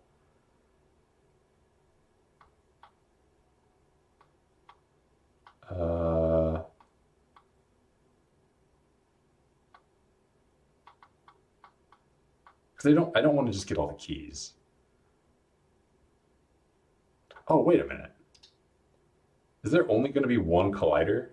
Oh, wait, no, this is an array. Oh, that's how it works. Okay, so we have an array. Okay, so for each object in this array, we're getting a dictionary. I completely missed this array here. All right. Object is a dictionary that we're going to get the collider of. Our collider equals if collider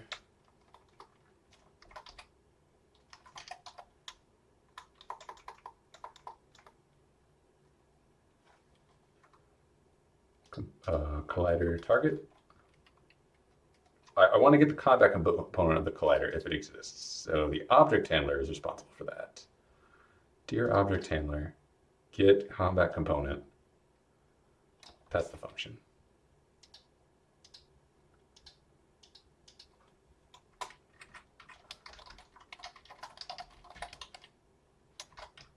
Of the object in the collider if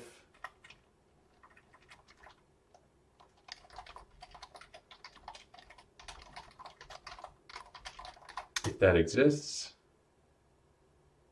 Wait, no, I'm an idiot. No, hold on. No. Because we want to add that to the player target. If collider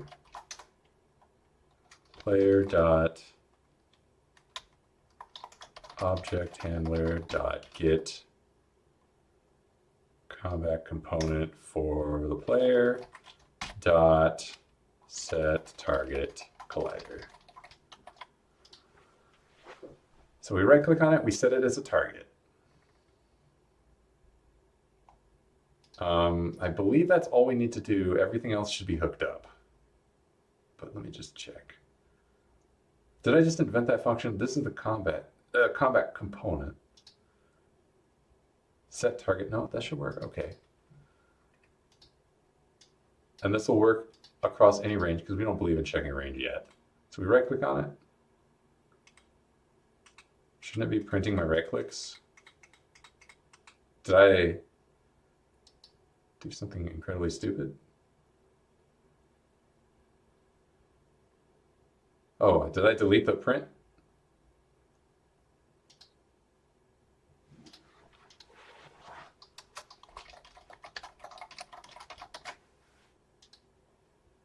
And theoretically, we could target ourselves and punch ourselves every 2 seconds. That's totally reasonable. Target set. Okay, it's combat time. Their hit points should be going down. Oh, they won't because we're not RPCing that. Ah. Oh, no, wait. No, we're not RPCing that because this is the server doing this. The server is responsible for running the combat handler. Yeah, if we're not the server, we don't run this. So only check attack cooldown. This should be reducing hit points.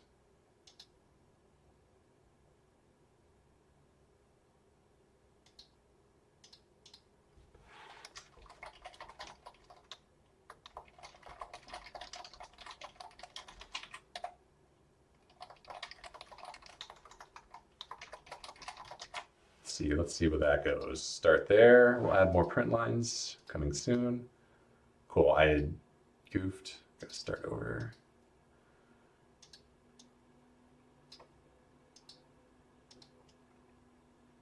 Attempting to strike the combat handler, right? That's not right. We're not changing targets. Oh, wait a minute. The input handler is not handled on the server side. This is being handled on the client side. So we actually need to create an RPC, set target, and then call this through an RPC. Yeah, that's fine. Let's get our RPC handler. Set attack target.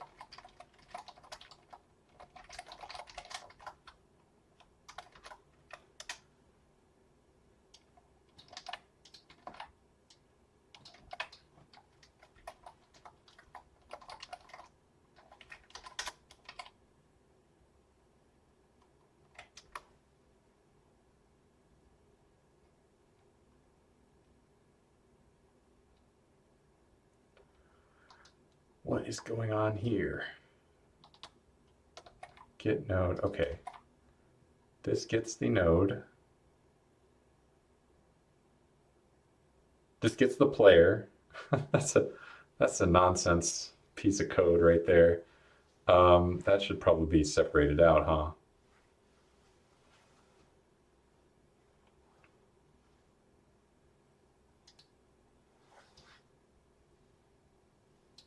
What am I doing after I set the attack target?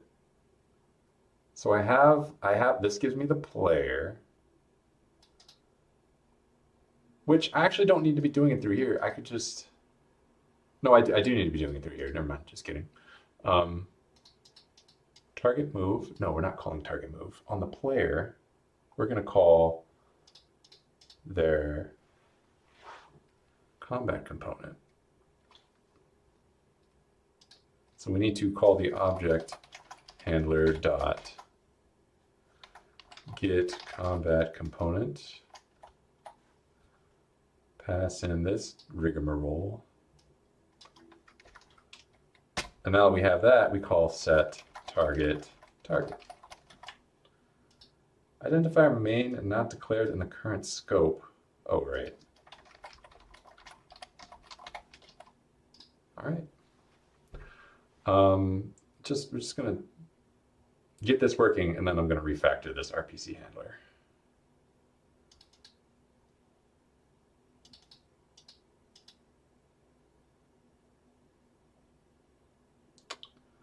I just need to remember how to call RPCs.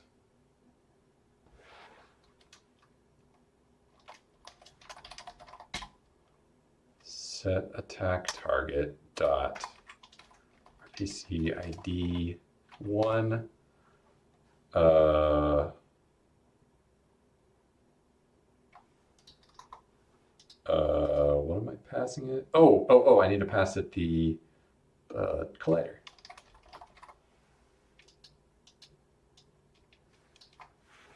Okay, and then we're done. I mean, if I did it right, we're done.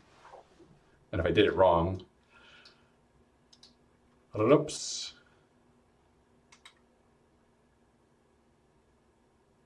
No, we're still targeting the combat handler. Ah, dip. Oh, what's wrong?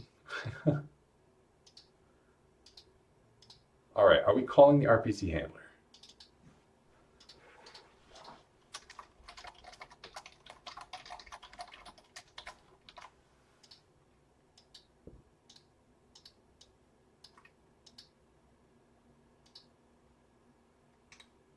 We are calling this. The strike target is still the combat handler. Wait, are we setting that like, where are we setting this combat handler? Oh, we're doing it in this physics process, so no matter what we do, this will always be wrong. We don't need that anymore. We've invented a way to target. I'm sorry, what? That's what I meant to delete.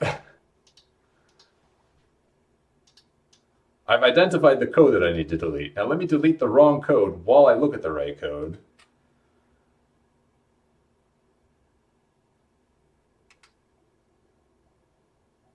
Oh no. We're calling target set. Why is the combat handler not combat handling? Did I not add it to the player? No, we have a combat component. Is the combat component not self-registering correctly? Let's figure that out. In the object handler, we would like to see print registered combat component from the mob param bump. Well, we definitely registered a combat component from this player. We did it twice.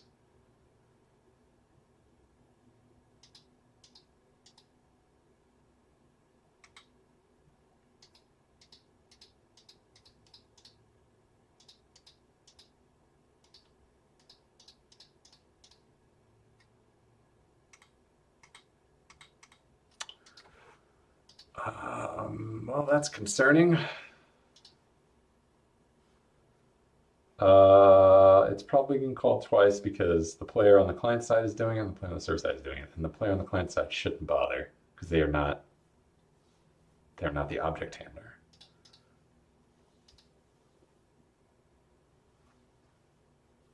It'd be nice to say like, if you're the client, just return true. Just return true on this function. Just ignore, if anyone tells you to do anything, just say you did it and move on with your life. Or better yet, return nothing. Like, because these return voids anyway. So, that's kind of the flaw with this globals system is that we want the server to have globals, but the client we don't care about. We could have that be a thing on the combat handler side. Only do this if we're the server.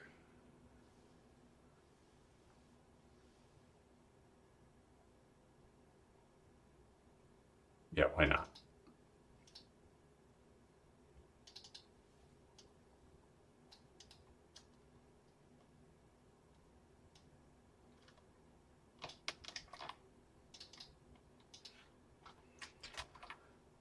And I think it's safe to check like if is server, because this won't get called until we connected to the server. So the server exists.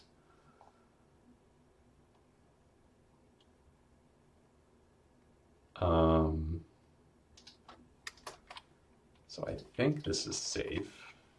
And this should mean that we only have one. Oh, great. we should only have one combat component registered. Yeah, client's not bothering. Target set. We are calling this RPC.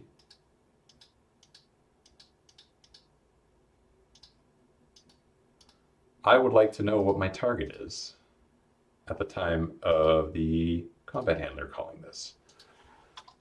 Print combat component dot target, attack target.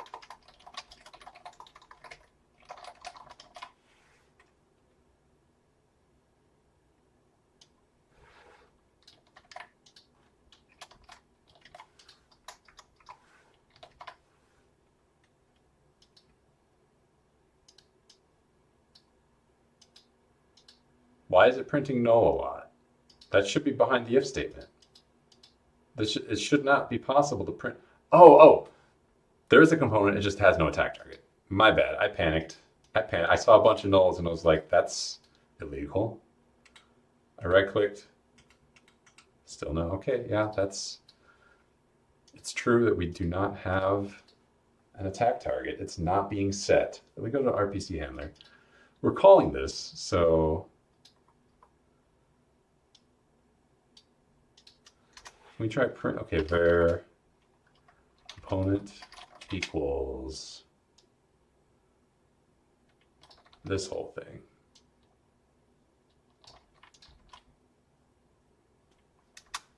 Print component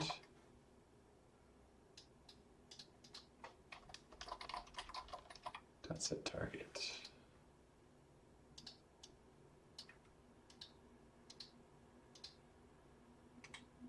Oh boy, okay.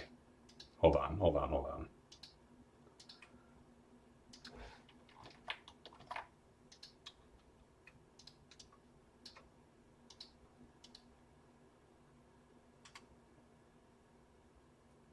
The combat component is a node 2D.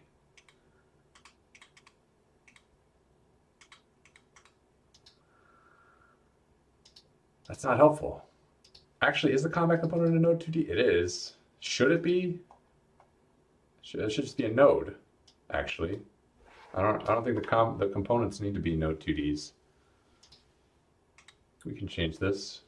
Is the health component? No, the health component is a node 2D. Why is this? That's confusing. Oh, I think this actually does need to be a node 2D. Because it has this bar, and this bar needs to be a node 2D, so just kidding. So this is a node 2D. Sure. Set target. Oh, wait a minute. Oh, that's right. I can't serialize objects. That's illegal. That's an illegal move. I actually am not allowed. That's the problem. I've completely forgot. I've just been here like, yeah, no, this totally works because I said it so. No, we can't pass in collider. We actually need to pass in its ID, and I think we have its ID.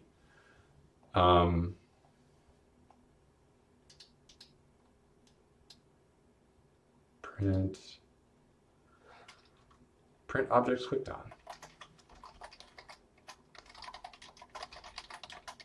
Let's just see what's in that again. Nothing. Oh, because we're not clicking on anything. Yeah. All right. Collider ID. I think that's actually great. The ID is a way better thing to pick up than this. Can we get node by ID?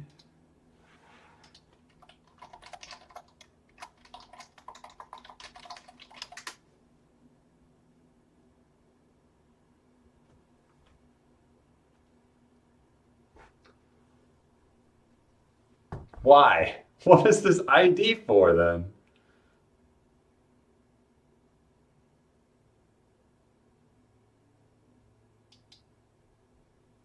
Hold on, I got a cough. I'm gonna take a cough drop too.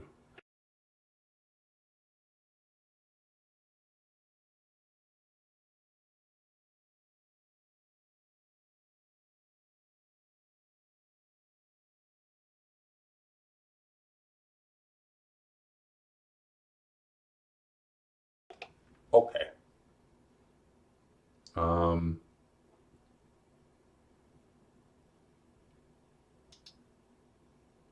So we have this collider ID, useless, pointless.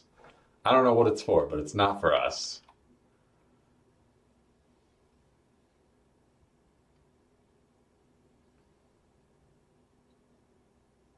We do have the object though, so we should be able to, if we, yeah, I'm not entirely sure. Use an absolute path to a node in a C tree. No.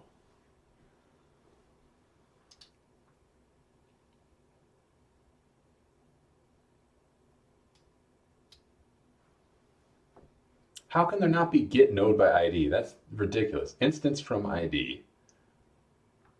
Wait. Okay, great. Yeah, you know I'm talking about Godot. You know.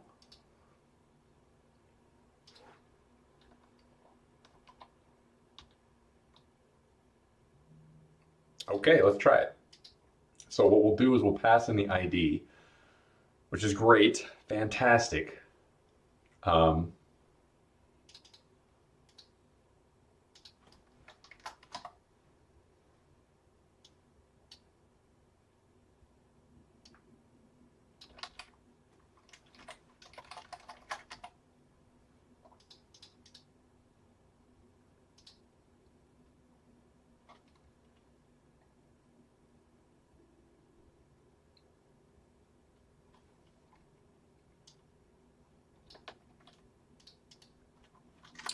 our object equals this. Object. Object.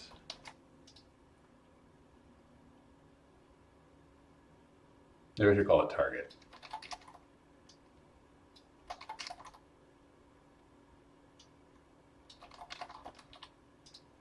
Okay. We just need to make sure that we actually are sending the ID. So we're looking at the collider, but actually, what if we look at the collider ID?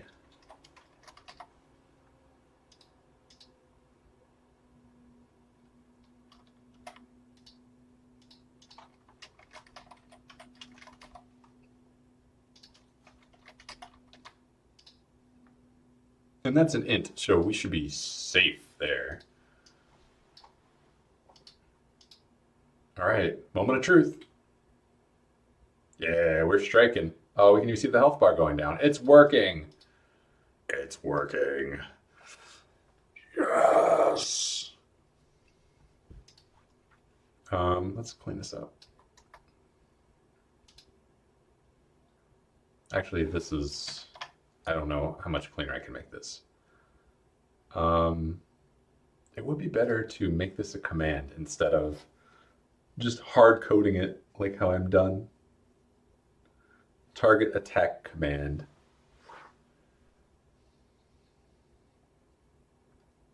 Let that be the last thing I do. First, let's clean this up. So I think I want a function that, helper function. This is getting the sender and then getting the node. Get player send player node. We need to pass in, I'm not sure what we need to pass in because this is being done through the multi-per-layer param. So maybe we don't need to pass in anything. We'll just take this bucket of code, put it right there.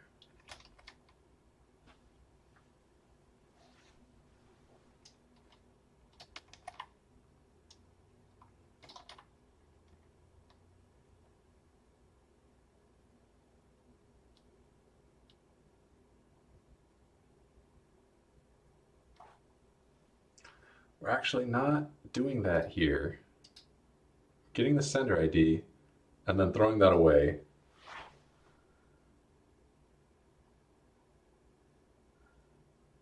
What? Wait a minute. That can't be right.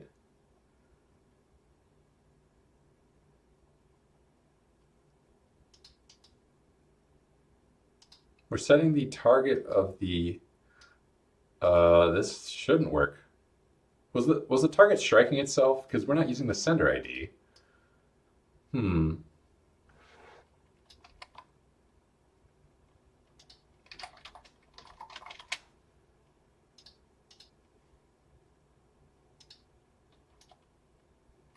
Actually, it should be something like this.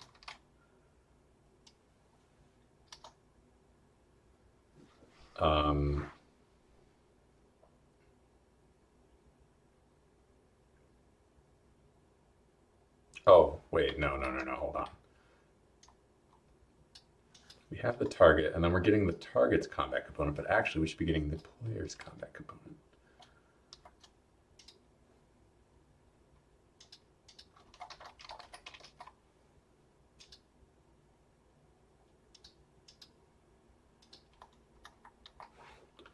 Okay, let's see if that still works.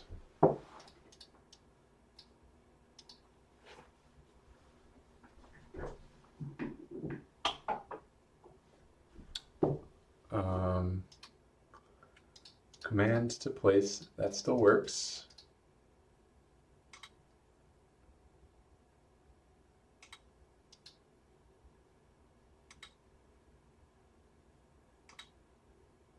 We're not attacking, so that's not working. Set attack target. Okay, so we get the target first, then we get the component from the player node. Then we set the target of that to that.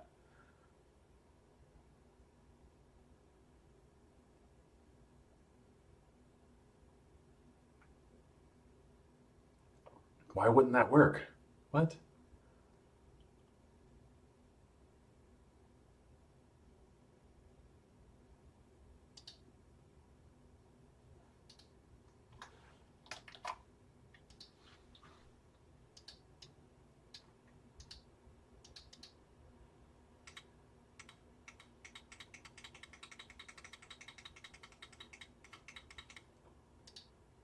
Okay, let's make sure that we are calling the RPC function.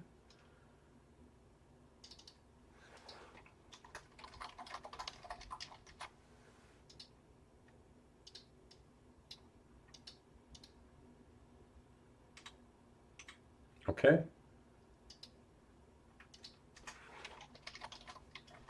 Component, print,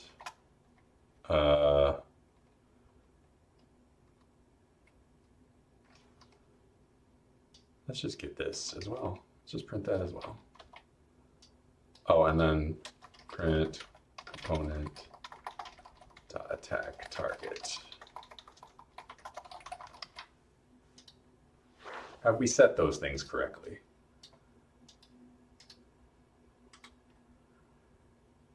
Called, okay, the combat component is the first thing, the second thing is a player, and the third thing is a mob.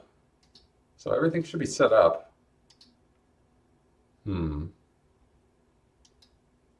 Is the problem, it occurs to me, is the problem that we never actually register the player?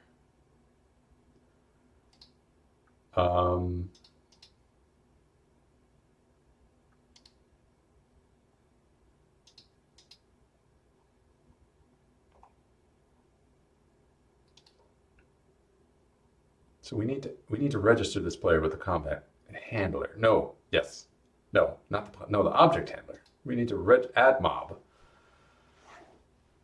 which is okay, poorly named. I realize now that it's poorly named. Add entity.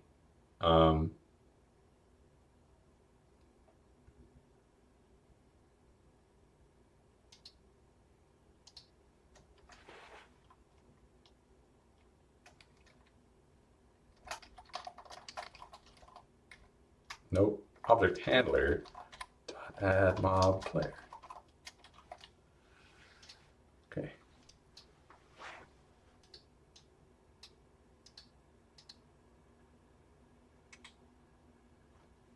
That was it. We just didn't have a player, didn't exist yet. So previously the mob was hitting itself and we were watching.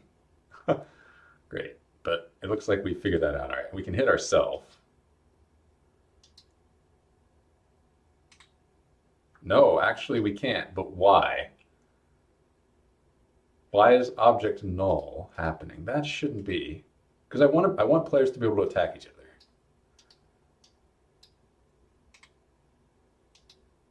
So we can't target each other. Strange. Why would that be?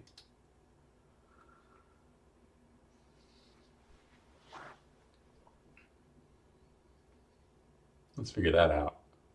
RPC handler. Okay.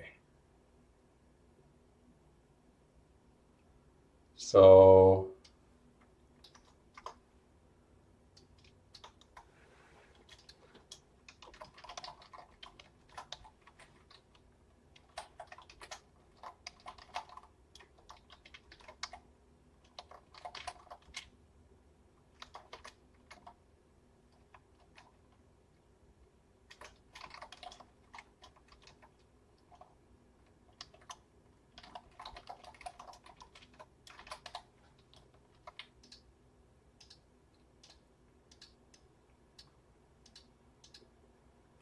I think we've confirmed we can attack a bat, but can we attack each other? The sender is that, and the receiver is a huge number.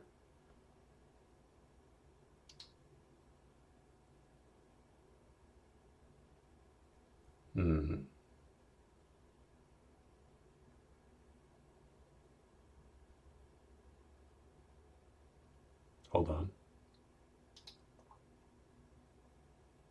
That's not what I meant to do. Bring that back up.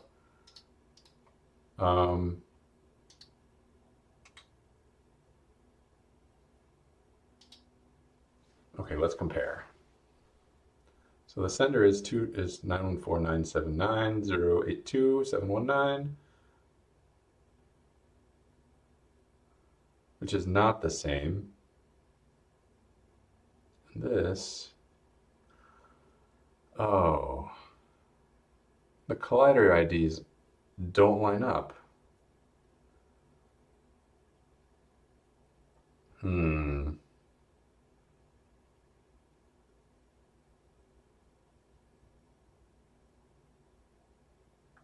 That's wildly frustrating.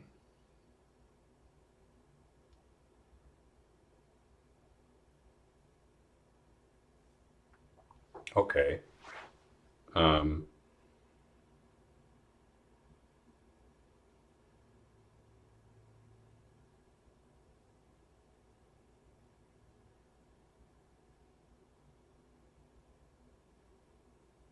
So the IDs don't line up. These will line up.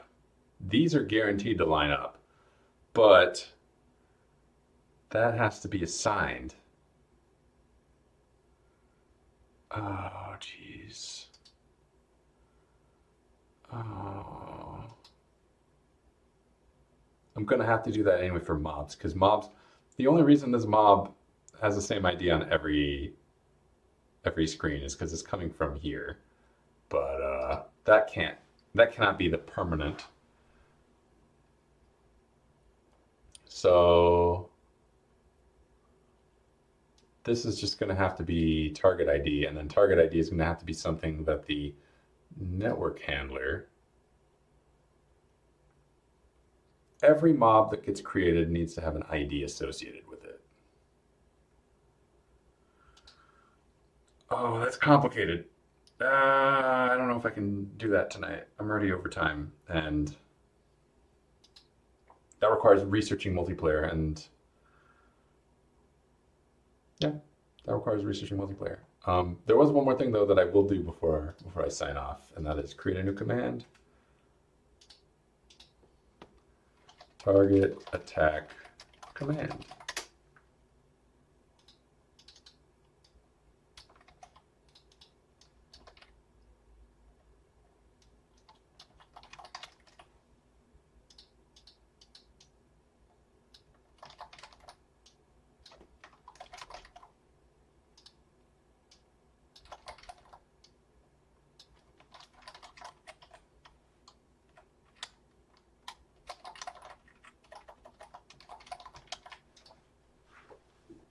And then we will create a target attack command in the input handler.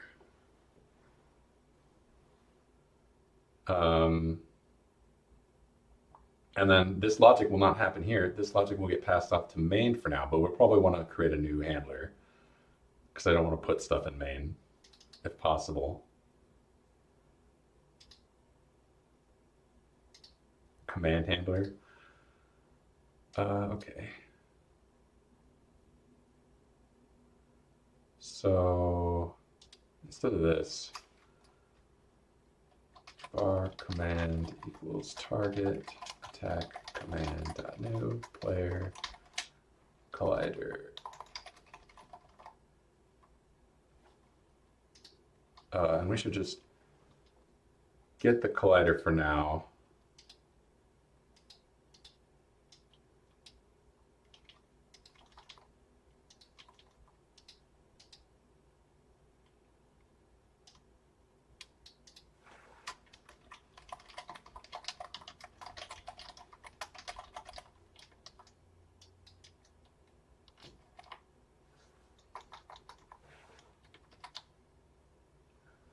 And then in main,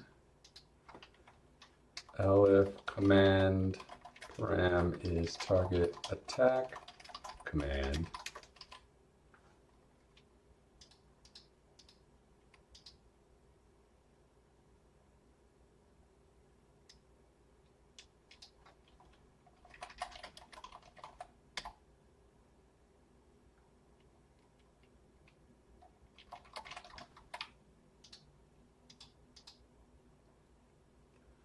And then that won't work, but we'll figure that out.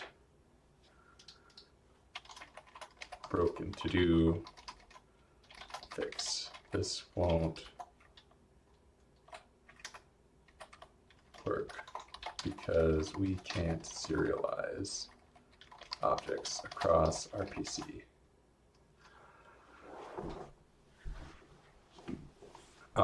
That could be something that the object handler takes care of. No, it couldn't, because we've made this a server-side only thing. Just kidding. There's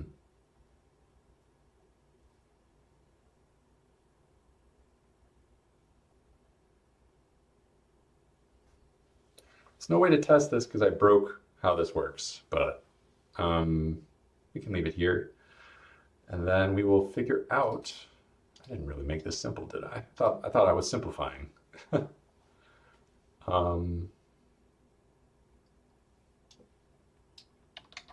simplify this a little.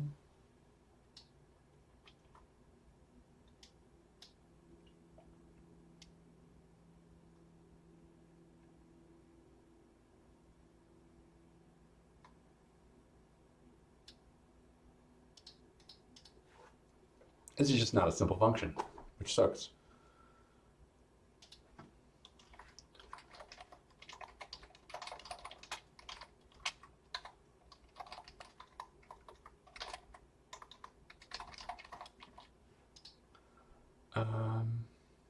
We can test to make sure that we can still click on enemies before we go.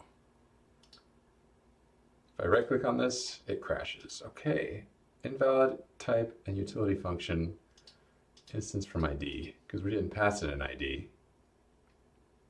Passed it an object, but this is an RPC, so we couldn't have passed it an object. What are you talking about?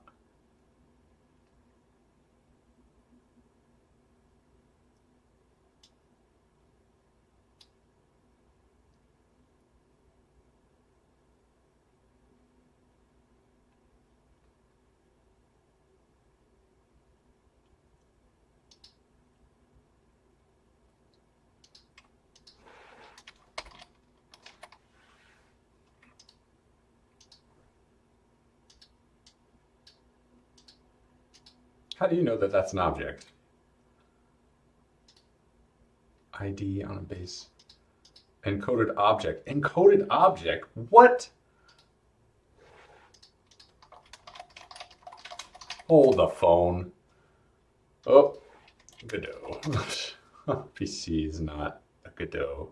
Cannot directly pass context. Okay, I know, but what is an encoded object as ID?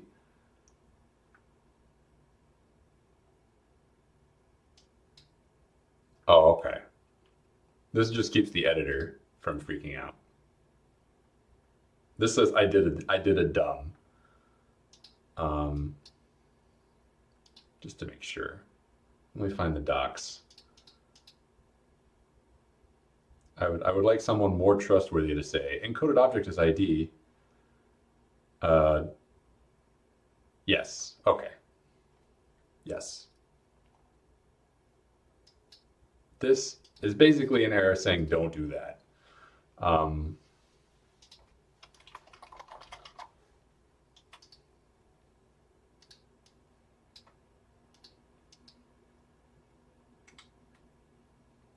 target on mob, target on self,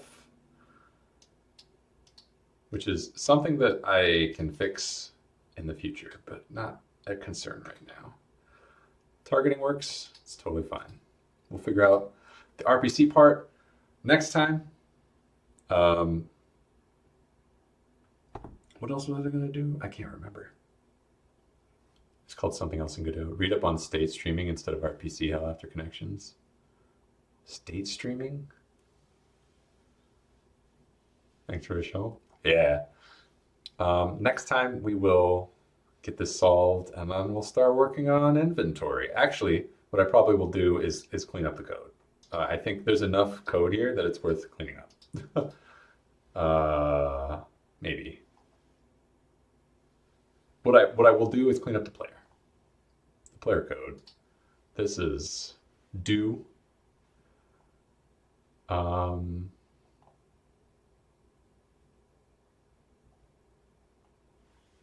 I'll create a target reticle for the mob.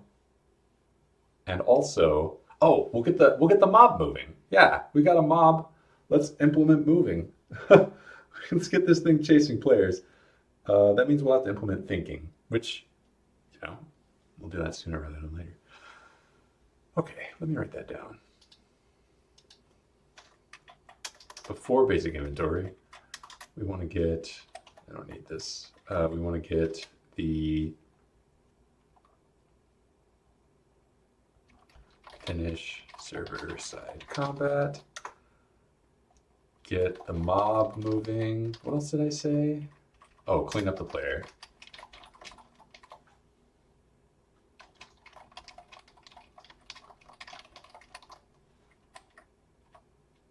And then I would actually like to have mob spawning.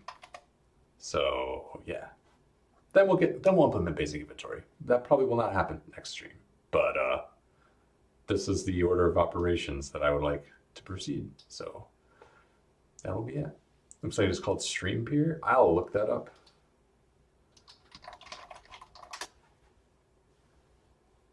All right, I'll look that up after the stream. But thank you for the pointer, the direction, and thanks for earlier. Let me see where we're gonna go next.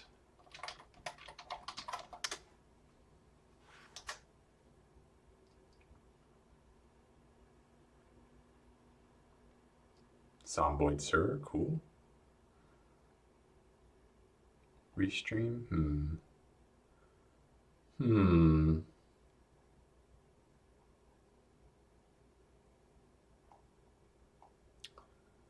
Not really a Zomboid person, but that's a stream.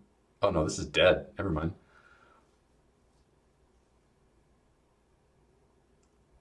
Time to hand paint some characters.